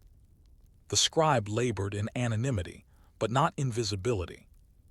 The slow transition to print. By the 15th century, the invention of movable type printing by Johannes Gutenberg marked a turning point in the history of the book. Suddenly, what took monks months could be done in days. Yet the change was not immediate. For several decades, printed books imitated manuscripts, using Gothic typefaces, including hand-painted initials, arranging text in double columns with wide margins. Monks themselves sometimes collaborated with printers, supplying texts and corrections. The scriptorium did not vanish overnight. In some remote monasteries, manual copying continued well into the 16th century. Still, the age of the scribe was passing, and with it, a particular vision of knowledge as sacred labor. An unresolved thought. The printed word made books common, cheap, fast. But in losing the scribe's slow hand and careful eye, did we also lose something else, something quieter, more reverent, more enduring? The book as relic. As the bells tolled for Compline, the scriptorium fell into its final hush of the day. Quills were cleaned and laid beside drying pots, parchment stacked neatly, and unfinished lines left waiting for tomorrow's light. For the monastic scribe, the book was not just a tool or a text, it was a relic in the making. Each manuscript was the result of discipline, community, faith, and patience. It was both a record of God's word and a symbol of human devotion, silent, weighty, tactile. And though the work was often anonymous, its impact was not. Monks who spent their lives copying and illuminating texts shaped a world they rarely saw, a world of law, learning, liturgy, and legacy. But what became of this world as history moved forward? The fate of the manuscripts. As the printing press rose in the 15th century, illuminated manuscripts entered a new phase of existence. No longer the primary vehicle of knowledge, they became objects of art, prestige, and nostalgia. Some were housed in libraries, others locked in noble collections, and many, particularly during the Reformation, were destroyed, their vellum repurposed or burned. During the dissolution of the monasteries in England, 1536–1541, entire libraries were scattered. Books that had taken decades to copy were sold for pennies, used to line pie tins, or discarded. A few escaped into private hands or university libraries. In France, during the Revolution, the same fate met many abbey collections deemed relics of feudal superstition. And yet thousands survived. Today they reside in the British Library, the Vatican Library, the Bibliothèque Nationale de France, monastic libraries in places like St. Gall or Monte Cassino, and increasingly, digitized collections accessible from anywhere. Their survival is a testament not only to their creators, but to the generations of caretakers who recognize their worth. What the manuscripts tell us. Beyond their content, medieval manuscripts offer deep insight into monastic life. Margins reveal daily realities, complaints of cold fingers, notes on weather, or laments about poor ink. Binding and material reveal trade networks, foreign pigments, imported parchment, reused bindings. Colophons and ownership notes map intellectual movement asterisk, who read what, where, and when. Some manuscripts contain layers of marginalia from different centuries, like palimpsests of conversation monks responding to each other across time.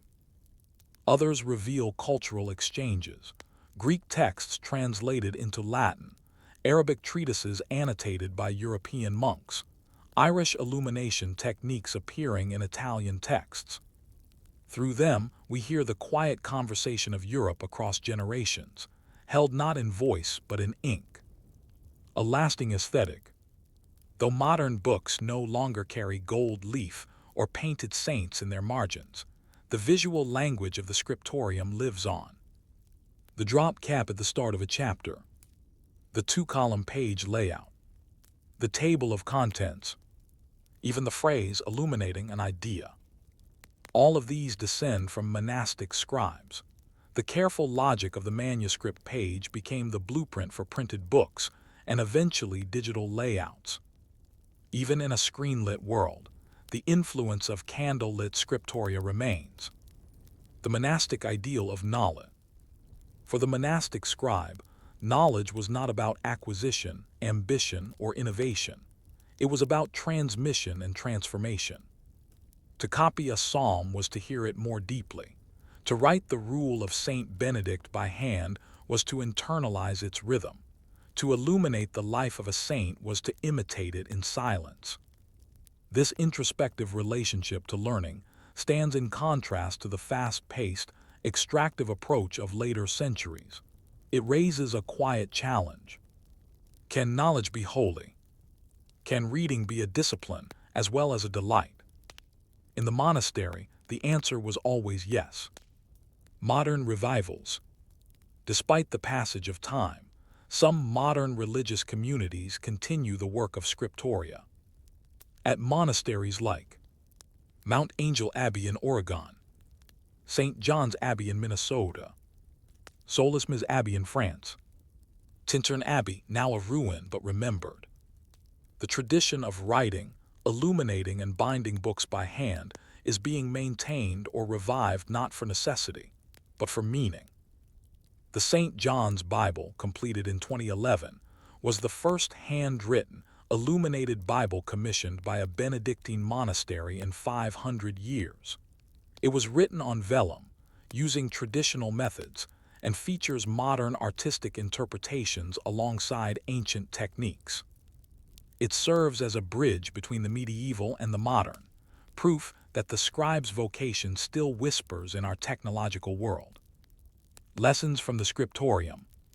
The long hours, the repeated texts, the aching hands, it may all seem monotonous. And yet, monks believed it was through repetition that the sacred became real. They teach us that patience is power. Beauty can emerge slowly, in silence. Meaning does not require novelty. In a world of scrolling and speed, the scriptorium stands as a counterpoint, quiet, deliberate, purposeful. To make a book by hand is to believe that words matter, that some things are worth not just saying, but inscribing forever. The scribe in the modern mind. Though we no longer rely on monks to copy our books, the figure of the scribe lingers in our collective imagination. As a guardian of knowledge, as a humble artisan, as a monk against forgetfulness. In libraries, in museums, in digitized manuscripts online, their work continues to speak. They remind us that civilization is built not only by warriors or rulers, but by those who copy, preserve, and quietly transmit the word. A final reflection. The scribe labored in silence, often for a lifetime, never to be known by name, yet their words still reach us. In the end, isn't that the truest kind of legacy? Not fame, not wealth, but endurance. A page turned, a line remembered, a truth kept alive. Story 5, Anchorites and Ascetics, Hermits of the Holy Life. Alone yet never unseen. You walk past a stone church on the edge of a small medieval town. Just beyond the nave, tucked into the outer wall, is a curious structure, a windowless cell of stone, sealed from the outside. Its inhabitant silent, unseen, has not left that room for years. Inside lives an anchorite, a person who has chosen a life of permanent enclosure, prayer, and solitude. You might wonder, why would anyone choose such a life? To answer, we must look beyond walls and into the spiritual imagination of the Middle Ages, a world where silence could be louder than words, and a cell smaller than a grave could feel larger than a kingdom. This is the story of the anchorites and ascetics, the radical hermits of the Christian tradition, people who sought God not through community, but by withdrawing from it entirely. The Desert Fathers and the origins of solitude. Though anchorites in medieval Europe were a distinct tradition, their spiritual roots reached back to the Desert Fathers and Mothers of late antiquity. In the 3rd and 4th centuries, Christian hermits fled Roman cities to the deserts of Egypt, Syria, and Palestine. There, they lived in caves, huts, or tombs, devoting their lives to prayer, fasting, and meditation. Famous early figures included Anthony the Great, considered the first Christian hermit. He lived alone for decades and became a spiritual legend. Pachomius, a former soldier who founded the first communities of monks. Syncletica of Alexandria, a desert mother who guided other women in solitary devotion. These ascetics saw the desert not as a place of escape, but of spiritual battle. In solitude, one confronted demons both literal and internal, and sought purification through hardship. The idea was simple, though radical. The less of the world you carry, the closer you come to God. From desert to doorway, the anchorite tradition. By the 11th and 12th centuries in Europe, the desert had become symbolic. True isolation was no longer practical or safe, but the ideal of solitude endured. Enter the anchorite. Unlike monks who lived in communal monasteries, anchorites took vows of permanent enclosure. They were often bricked into small cells known as anchor holds attached to churches, with only tiny windows for receiving food and water, confessing sins or giving advice, viewing the altar during Mass. Once enclosed, the anchorite could not leave. The ritual of enclosure was often solemn, resembling a funeral, with prayers for the death to the world of the anchorite. They were, in effect, living saints in waiting.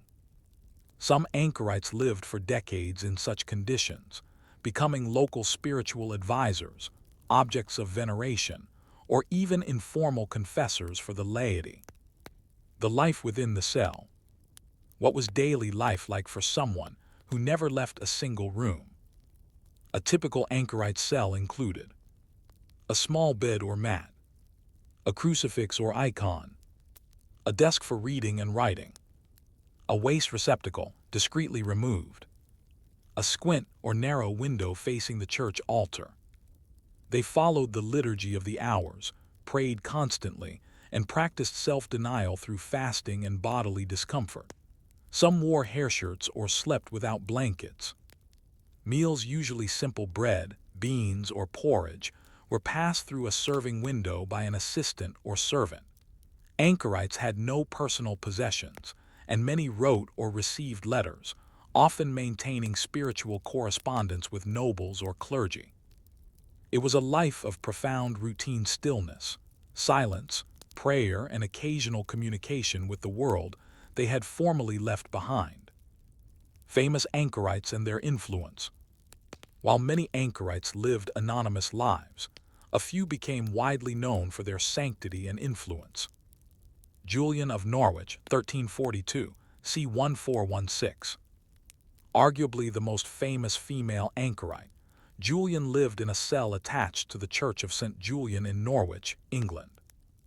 During a period of serious illness in 1373, she experienced a series of mystical visions later recorded in her work Revelations of Divine Love, the first known book in English written by a woman. Her writings emphasized God's mercy and compassion, the motherhood of Christ, the ultimate unity of all creation in divine love. Despite her isolation, Julian became a spiritual guide for countless visitors, offering advice and insight from behind her anchor-hold screen. Her most famous words still echo today. All shall be well, and all shall be well, and all manner of things shall be well. Richard Rolle, c. 1300–1349. An English hermit and mystic, Rolle lived in self-imposed solitude but later wrote prolifically about contemplative prayer and spiritual ecstasy. Though not enclosed in the same way as an anchorite, he lived alone and modeled a similar devotion to withdrawal, producing texts that were read widely among lay Christians. Gender and the anchoritic path. While both men and women chose anchoritic life, the majority of recorded anchorites in medieval England were women. Why? Several reasons. Religious enclosure offered an alternative to marriage or cloistered monasticism. It provided spiritual authority to women in a world that otherwise excluded them from formal power. The Church saw anchoritic devotion as a safe form of female holiness, controlled, confined, and visible. Anchor holds were often placed along busy roads or town centers, allowing female anchorites to offer spiritual comfort to travelers, women in crisis, or the dying. Some were supported by noble patrons, others depended on alms or the charity of the parish. While some anchorites were revered, others were mocked or ignored, viewed as eccentric or extreme. The line between saint and spectacle was never clear. Guides for the recluse, the Ancren Wis. Living alone required structure and guidance, and several handbooks were written for anchorites to follow. The most famous is the Ancren Wis, Guide for Anchoresses, composed in the early 13th century for three sisters living as anchorites in the West Midlands of England. It covered rules for prayer and devotion, moral advice, instructions for behavior during visits, warnings against vanity, gossip, or idleness, encouragement to embrace suffering as a path to grace. Written in vernacular Middle English, the Ancren Wis is a spiritual manual tailored to women seeking God through enclosure. Its tone is practical, pastoral, and deeply human. It warns against sin, but acknowledges frailty. It encourages joy in God's love even amid hardship. It became widely circulated and remains one of the most studied religious texts from medieval England. The anchorite and the community. Despite their physical withdrawal, anchorites were never truly alone. They existed at the spiritual center of their communities, offering prayers for the dead, blessings for the living, counsel in times of war, famine, or plague. Some communities bragged of their anchorites as proof of piety. Bishops sometimes included anchoritic cells in pastoral visitations. Kings and nobles wrote to them for intercession. In this way, the anchorite cell became a paradox, a space of total solitude that functioned as a public spiritual resource. They were visible invisibles hidden from sight, but central to religious life. An unresolved thought. What compelled someone to choose a cell over the world? Was it escape, sacrifice, or something deeper, some longing for a kind of presence that only comes in absolute absence? The silence that speaks. Once enclosed in their cells, anchorites entered a world not of silence, but of new sound, the rustle of turning pages, the murmur of prayers, the toll of church bells, the distant hum of human life. Each moment became an opportunity for contemplation or temptation, and the struggle between the two often defined the anchoritic experience. Life as an anchorite was not static. It was a spiritual crucible, burning away distractions in the hopes of uncovering divine presence. To outsiders, it might have looked like isolation, but within, anchorites often described an intense dialogue with God, punctuated by visions, doubts, tears, and spiritual ecstasy. Yet not every moment was luminous. Some were dull, painful, even terrifying. Temptation and the inner struggle. The enemy most feared by anchorites was not physical but spiritual: temptation. With nothing but time and silence, the mind could easily become a battleground. Anchoritic writings describe intense temptations of gluttony, craving rich food when surviving on dry bread; sloth, the deadening boredom of routine; pride, vanity over one's piety or reputation; despair, the sense that one's prayers were meaningless; lust and memory, particularly memories of life before enclosure. The Ancren Wis speaks directly to these dangers.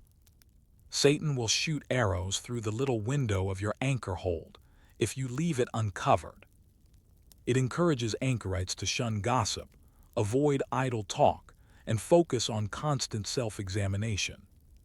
Some anchorites wrote of hearing demonic voices or seeing visions.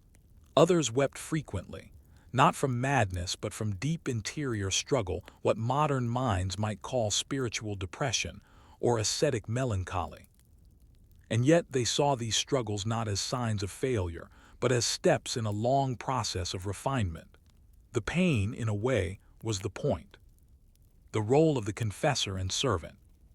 To help them bear this burden, most anchorites were granted access to two key supporters. A confessor, often a priest or monk, who would visit periodically to hear confession and offer spiritual counsel.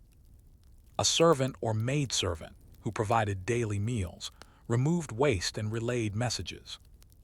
These assistants lived outside the cell, but were essential to anchoritic life. Confessors served as the anchorite's lifeline to the church. They judged spiritual progress, interpreted dreams or visions, and addressed crises of conscience. The servant, often a local woman, became a kind of silent partner in the anchorite's devotion.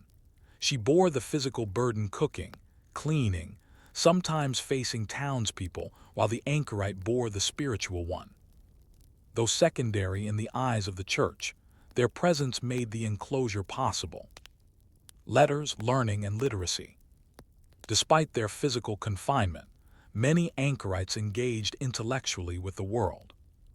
They wrote letters, sometimes dozens, to nobles, bishops, and other recluses. They read religious texts, often psalters, hagiographies, or devotional works. Some composed original meditations or theological reflections. Female anchorites, in particular, became known as literary figures, preserving and creating spiritual literature at a time when women's voices were rarely heard. For example, Marjorie Kemp, though not an anchorite herself, was heavily influenced by anchoritic ideals and corresponded with recluses.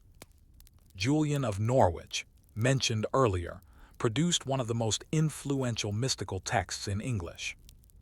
Anchorites did not reject learning. Rather, they saw reading and writing as forms of prayer, scripted conversations with the divine. The cell was not a tomb. It was a theater of spiritual labor, and the pen a liturgical tool. Anchorites in times of crisis. During times of social upheaval, war, plague, famine, anchorites took on even greater importance. In the Black Death, 1347–1351, when death swept across Europe, many turned to recluses for explanation, comfort, or intercession. Though isolated, anchorites became symbols of stability. People believed their prayers had special power. In some cases, anchorites were believed to foretell disasters or local events, see visions of the Virgin Mary or Christ, heal by prayer, even from within their cells. There are accounts of townspeople visiting an anchorite daily to ask for guidance. Others simply stood outside the cell, hoping to absorb some of the sanctity within. Their very enclosure became a form of resistance, a refusal to be moved, even when the world fell apart. Dangers and death. The anchoritic path, though spiritual, had physical risks. Cells were small, poorly ventilated, and exposed to cold, damp, and disease. Anchorites had no access to medical care, no means of escape, and often no one to advocate for them. Many died young. When an anchorite passed, their cell was sometimes opened for the first time in decades. Some were buried in their cells, under the floor or against the church wall. Others had their bodies carried into the church for funeral mass, often attended by the townspeople who had come to revere them. Their cells might be sealed forever, or reused by the next recluse. But their names in most cases were lost. Only a handful appear in church records or letters. The rest vanish into history. Questions of sincerity and social judgment. Not everyone admired the anchorite's life. Some saw recluses as deluded, performative, or even lazy. Satirists and writers occasionally mocked anchorites for accepting food while pretending to renounce the world, receiving too many visitors, using enclosure to avoid taxes or obligations. In some cases, bishops investigated anchorites accused of heresy, superstition, or improper behavior. The church imposed rules to prevent abuses. Still, for every anchorite questioned, there were others who became pillars of local sanctity, deeply loved and remembered by their communities. The tension between admiration and suspicion never disappeared. It was the price of choosing a path so radical, so intimate, so outside the norm. Echoes in other traditions. Though unique to medieval Christianity, the idea of sacred solitude is found in many spiritual traditions. Buddhist monks meditating in mountain caves, Sufi mystics retreating to the desert, Hindu sadhus wandering into isolation. Eastern Orthodox hermits in the wilderness of Mount Athos. Across cultures, the anchoritic impulse reflects a shared human longing to step away from noise and listen for something deeper. In every age, there are those who choose stillness not as escape, but as a kind of return. An unresolved thought. What did they feel in the deepest hours of the night, behind stone walls and beyond human touch? Was it madness, or was it the clearest conversation they ever heard? When the door closed forever, the anchorite's final act, whether it came after decades or only a handful of years, was simple: to die within the same walls they had never left. Sometimes, their body was buried beneath the earthen floor of their cell. In other cases, a small ceremony allowed for removal and burial in consecrated ground. No fanfare, no procession, just the dull chisel of a mason unsealing a wall, the odor of wax and earth, and a handful of townspeople murmuring prayers. For most anchorites, death was not a release from confinement, but a completion of purpose. The cell became not just a symbol of isolation, but of eternal preparation. Still, death raised a question for the living. What did the anchorite's legacy mean for those outside the wall? Hagiography and memory. Many anchorites were remembered in local saints' lives, hagiographies passed on by monks or townspeople. Though few were formally canonized, they often attained folk sainthood, becoming subjects of tales of miracles curing the sick, seeing visions predicting weather, legends of piety refusing food, praying without ceasing, conversing with angels, moral stories demonstrating ideal Christian virtues. Some anchorites were retroactively woven into the fabric of community identity. Their former cells were turned into chapels, shrines, or pilgrimage sites. In places like Norwich, York, and Winchester, these individuals became part of the spiritual geography, their lives held up as quiet beacons of perseverance and devotion. Though history may have forgotten their names, the stones remembered. The disappearance of the anchoritic life. By the late 16th century, the anchoritic tradition had largely faded from Europe. Several factors contributed. The Protestant Reformation discouraged enclosed religious vocations, viewing them as superstitious or unbiblical. The rise of urbanization and printing shifted spiritual life away from isolated prayer toward more communal forms of devotion. The Catholic Counter-Reformation redirected monastic life toward active missionary work, education, and charitable service. Theologies of personal faith and interior spirituality made the cell seem less essential for reaching God. By the 17th century, few anchorites remained. Their cells were emptied, repurposed, or forgotten, stone absorbed into church walls, windows bricked up, stories lost. It was as if a whole way of being had been quietly absorbed into silence itself. The anchoritic legacy in literature.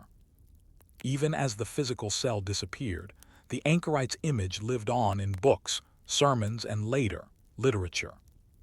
Writers across centuries revisited the figure of the recluse as a spiritual exemplar symbolizing devotion and divine intimacy, a tragic figure embodying loneliness and loss, a mystical seer, one who speaks from the margin with uncommon wisdom.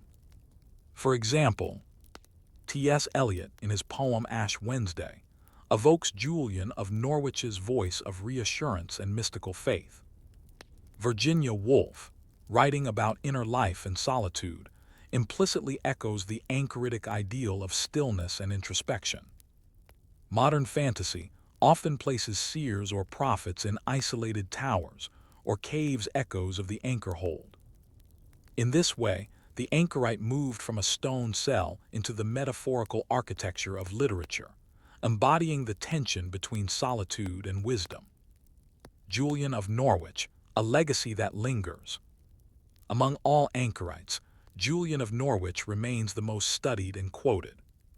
Her revelations of divine love continues to be read not only by theologians, but by spiritual seekers, contemplatives, feminist theologians, writers and poets.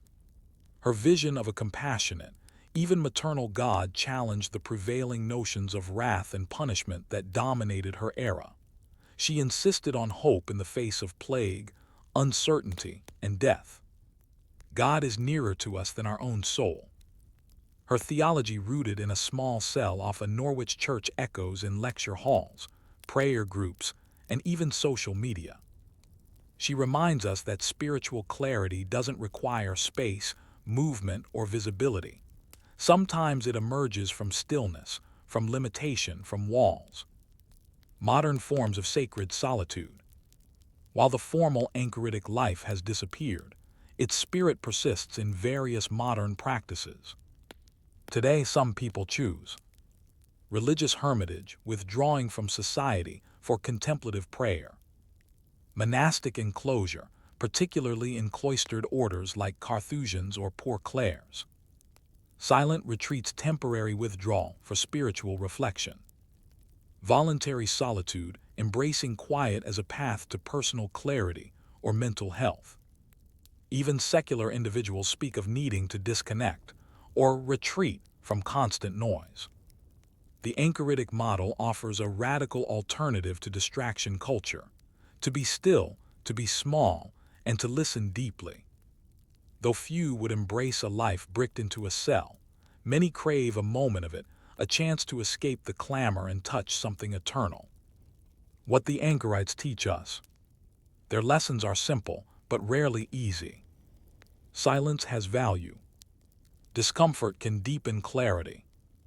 A small life can carry immense spiritual power. Withdrawal is not always cowardice, it can be courage. The anchorite shows us that the world doesn't always need another voice. Sometimes it needs a witness, someone who waits, prays, watches, and teaches by presence alone. Reimagining the anchor hold. In a time of digital noise and relentless productivity, the idea of a cell, a small, fixed space, dedicated to prayer and thought, has surprising relevance. It need not be stone and mortar, it might be a quiet study, a journal, a park bench, a space in the mind. What matters is the intention behind it. The anchorite teaches us that enclosure, rightly chosen, is not a trap, it is a vessel. It's not absence, it's presence sharpened. A final reflection. In a world where we prize movement, visibility, and expansion, the anchorite stands as a still point, not seeking to be heard, but to hear, not rushing to reach the world, but patiently waiting for the world to remember itself. Perhaps the question is not why they withdrew, but whether we ever truly left them behind. Story 6, Relics and Remains, the strange power of holy bones. The silence of the shrine. Picture this: a quiet chapel tucked behind the high altar of a cathedral. In its center, encased in gilded glass or an ornate reliquary, rests a single finger bone. It's not decorative. It's not discarded. It is venerated, sometimes kissed, sometimes carried through the streets, sometimes believed to cure illness or bring rain. Whose bone is it? Perhaps a saint's, perhaps someone long forgotten. But for centuries, that fragment of fleshless humanity has held enormous power in the minds of the faithful. This is the world of relics: the bones, clothing, blood, and objects associated with saints or martyrs, and their deep, almost hypnotic role in medieval Christianity. Relics were not symbols, they were real physical conduits of the divine. To modern minds, the veneration of body parts may seem odd, even grotesque. But in the Middle Ages, relics were threads connecting earth and heaven, stitching belief to the physical world one fragment at a time. What is a relic? Relics were classified into three types. First-class relics, the physical body or part of a saint: bone, hair, blood, even incorrupt flesh. Second-class relics, items the saint personally used: clothing, tools, a writing instrument. Third-class relics, items that had touched a first or second-class relic: scraps of cloth, soil, or devotional objects. These items were not merely historical keepsakes. They were believed to contain or channel divine grace. Miracles were attributed to them. Pilgrimages were undertaken to see them. Wars were fought to possess them. And they were everywhere, from the greatest cathedrals to the smallest rural chapels. Biblical roots and early practices. The reverence for sacred remains has biblical precedent. In 2 Kings 13:21, a dead man is thrown into the prophet Elisha's tomb, and upon touching the bones, he comes back to life. In Acts 19:11-12, handkerchiefs that touched Paul were said to heal the sick. As Christianity spread, the graves of martyrs became early shrines. Worshippers gathered near tombs, believing proximity to the saint could bring spiritual or even physical healing. By the 4th century, Christians had begun to exhume and divide the remains of saints to distribute them. Some bishops protested, others encouraged it. The practice grew. In time, relics became central to Christian worship. Relics and pilgrimage. Relics turned ordinary towns into spiritual destinations. Major pilgrimage routes such as the Camino de Santiago in Spain developed around shrines housing saintly remains. Famous relics included the bones of St. James the Greater in Compostela, the relics of St. Cuthbert in Durham, the incorrupt body of St. Clare in Assisi, the blood of St. Januarius in Naples. Pilgrims believed that visiting relics could cure illness, grant penance, bestow spiritual insight, secure favors from the saint. Churches vied for relics because pilgrimage meant prestige, and prestige meant money. Taverns, hostels, and entire economies grew around the veneration of bones and dust. Relic theft and trade. Demand for relics outstripped supply. Some were bought, sold, or even stolen, a practice called furta sacra, holy theft. Monasteries sometimes liberated relics from one another, believing saints wanted to be where they were better honored. For example, in 836, monks from Conques stole the relics of Saint Foy, claiming she appeared in a vision, asking to be moved. In 977, monks of Fleury-sur-Loire obtained the bones of Saint Benedict, founder of Western monasticism, from Monte Cassino, possibly without permission. Once acquired, relics were celebrated with elaborate feasts, processions, and the construction of reliquaries, artistic containers that often rivaled the sanctity of what they held. The reliquary, crafting holiness. A relic, however sacred, required a container that matched its significance. Reliquaries were often masterpieces of medieval craftsmanship, made of gold, silver, and ivory, gemstones and enamel, painted wood and carved bone. Some resembled the body part they enclosed, a golden foot, hand, or skull. Others took the form of crosses, busts, or miniature chapels. These containers not only protected the relic, but amplified its visual and symbolic power. When a relic was carried through the streets, it became not just an object but a presence. Miracles and verification. Relics were often associated with miraculous events, reports of blind people regaining sight, broken limbs healing instantly, droughts ending after processions, possessed individuals finding peace, filled local legends and official church records. To verify these claims, the church developed investigative protocols. Bishops might interview witnesses, examine medical outcomes, or test the relic's history. Still, the boundary between genuine veneration and superstition remained thin. Skepticism grew in some quarters. Church reformers occasionally denounced false relics or excessive credulity, but the people believed in belief more than biology gave relics their power. Relics and the politics of the church. Relics weren't just spiritual objects, they were political assets. Possessing a major relic could elevate a church's status. Rulers used relics to legitimize authority. Protect cities from plague or invasion. Seal alliances. Justify wars. Charlemagne claimed relics of saints to unify his empire. The Fourth Crusade saw Western armies looting Constantinople's relics and shipping them back to Europe. In some cases, entire buildings were constructed just to house relics like Sainte-Chapelle in Paris, built to enshrine the crown of thorns. Relics became the currency of holiness, traded, gifted, and guarded as jealously as any royal jewel. Doubt and devotion. By the later Middle Ages, the sheer number of relics sparked satire.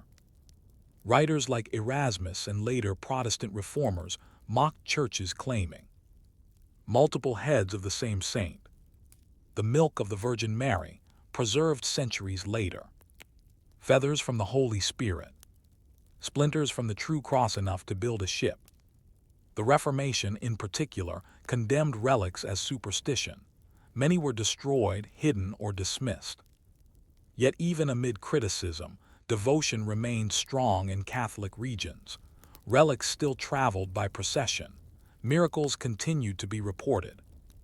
The line between faith and fraud, symbol and substance, history and myth remained blurry. A final question. Why did a bone matter so much? Was it the presence of the holy or our need to touch the intangible? The answer may lie not in the relic itself, but in the hands that reached for it. The business of bones. If you had wandered into a bustling European town square in the 13th century, you might have stumbled across a stall not selling cloth or spices but fragments of saints, a vial of blood, a tooth, a piece of cloth said to be soaked with martyrs' sweat. You wouldn't have been alone. People from across the region, peasants, pilgrims, nobles gathered around such booths, offering coins or favors in exchange for what they believed were physical links to heaven. The Church taught that relics connected believers with the holy, but where there's demand, there's supply and eventually exploitation. We explore the economy of relics, how the sacred became a source of commerce, status, and scandal. The rise of the relic market. As relics became more central to medieval Christian life, they acquired market value. Churches with powerful relics attracted pilgrims. Pilgrims spent money. Towns prospered. This led to a widespread competition for relics among churches and monasteries, each trying to acquire more relics, older relics, more miraculous relics, better documented relics. Many relics were gifted by rulers. Others were bought outright, with abbots or bishops paying substantial sums to acquire the right relic at the right moment. Some were even exchanged for political concessions or favors.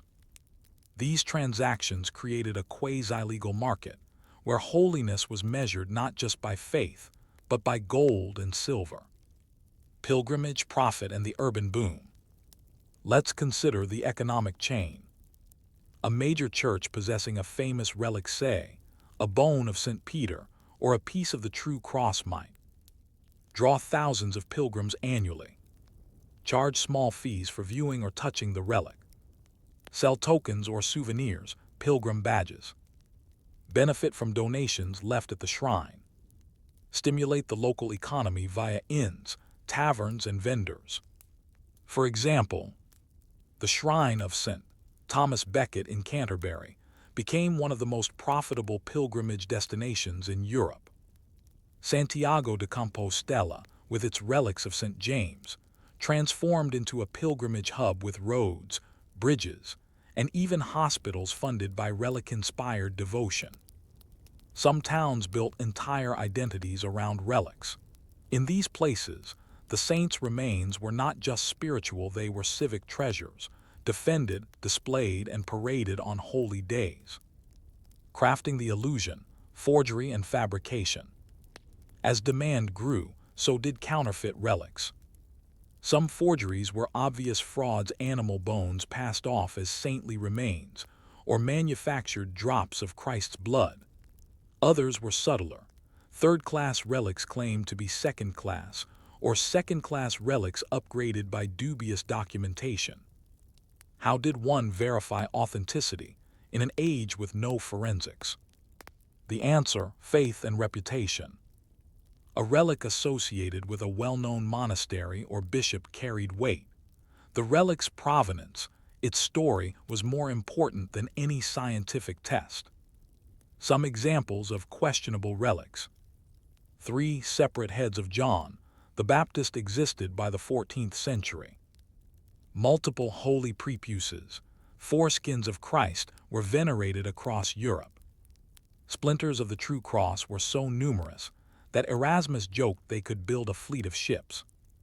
Even reputable institutions were not immune. Some clerics believed a fraudulent relic could still inspire true devotion, a theological loophole that kept the trade alive. The role of the Church: complicity and control. Officially, the Catholic Church sought to regulate relic veneration. Ecumenical councils issued decrees requiring proof of authenticity. Bishops had to approve and document relics in their dioceses. Public displays or translations, moving of relics, required church oversight. But enforcement was inconsistent. Many local churches acted independently, especially in rural areas or during times of political upheaval. The papacy sometimes intervened, especially in high-profile scandals. But in practice, the blurry line between genuine and spurious relics remained part of medieval religious life. Some theologians wrestled with the issue. Could a relic's power derive from belief itself, regardless of its physical origin, or did authenticity matter more than faith? There was no consensus. As long as relics inspired piety, few pressed too hard. Relics and the Crusades. The Crusades offered another avenue for relic acquisition, one entangled in conquest and looting. After the sacking of Constantinople during the Fourth Crusade, 1204, Western knights brought back relics of the true cross, bones of Eastern saints, holy garments, even items claimed to be from the Virgin Mary's house. Many of these relics ended up in churches in France, Germany, and Italy, sometimes gifted to rulers, sometimes purchased, sometimes simply displayed. Crusaders justified this as rescuing holy objects from heretics. Others saw it for what it was: religious plunder. Either way, it infused Europe with a new wave of relics, further complicating the lines between sacred tradition and opportunism. Women, relics, and the domestic sphere. Relics were not just the domain of clergy or pilgrims. Laypeople, especially women, played vital roles in relic devotion. Noblewomen often collected relics in small private chapels. Relics were passed down as family heirlooms. Miniature reliquaries became personal objects, kept in girdles, rings, or prayer books. Women also commissioned the production of reliquaries, and sometimes funded entire chapels or altars to house sacred remains. Some even created private shrines in their homes, treating relics as part of everyday spiritual life. In these domestic settings, relics served both devotional and protective purposes, believed to ward off illness, ensure safe childbirth, or protect against misfortune. The power of proximity. To understand the medieval obsession with relics, one must grasp a fundamental theological idea: the permeable boundary between heaven and earth. In the medieval imagination, holy figures didn't just die, they remained spiritually present through their relics. Touching a saint's bone meant touching the grace of God. The logic was sacramental. Just as the Eucharist brought Christ into bread and wine, relics brought God into the ordinary matter of the world. Even proximity mattered. Pilgrims slept near shrines to absorb healing power. Townspeople gathered relics during storms or plagues.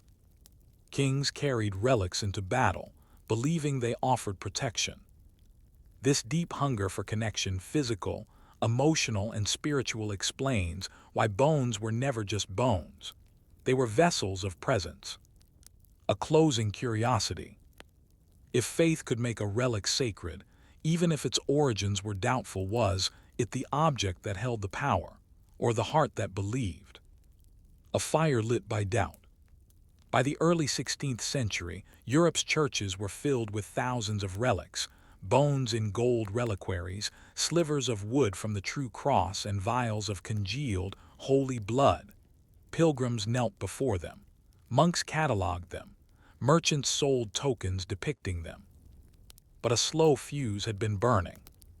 The growing intellectual ferment of the Renaissance and the spiritual unease of the late medieval period gave way to open revolt. At the heart of this upheaval was a simple, powerful question. What if the relics were just bones? The Protestant Reformation and the fall of the relic. When Martin Luther published his 95 Theses in 1517, he struck at the heart of many Catholic practices, but relics were among the most visible symbols of the Church's excesses. Luther criticized the sale of indulgences, often tied to pilgrimage and relic veneration. The superstition surrounding relics, which, he argued, distracted from Christ and Scripture. The exploitation of the faithful by clergy, who peddled relics for personal or institutional gain. Other reformers followed. John Calvin denounced relics as idolatry and called their worship a diabolical invention. Ulrich Zwingli ordered their destruction in Swiss churches. In England, Thomas Cromwell, acting under Henry VII, orchestrated the systematic removal and destruction of relics as part of the dissolution of the monasteries. 1536–1541. Relics were pulled from altars, smashed, burned, or buried. Skulls of saints were reduced to bone dust. Fragments of the true cross were discarded as common wood. The holy was reclassified as heresy. The loss of sacred landscapes. The Reformation wasn't just a theological revolution, it was a transformation of space. Towns and cities that once centered around relic shrines were forever altered. Pilgrimage routes fell into disuse. Shrines were dismantled or whitewashed. Sacred processions vanished from the streets. Pilgrims no longer flocked to sacred springs or saintly tombs. Some relics were hidden by devoted Catholics. Others were secretly spirited away to the continent. But for many communities, centuries of relic veneration ended overnight. What had been holy for generations was suddenly profaned or worse, forgotten. Relics in the Counter-Reformation.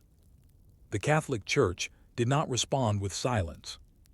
The Council of Trent, 1545–1563, reaffirmed the veneration of relics, emphasizing their role in inspiring faith, their connection to martyrdom and Christian witness, their place in the Church's sacred tradition.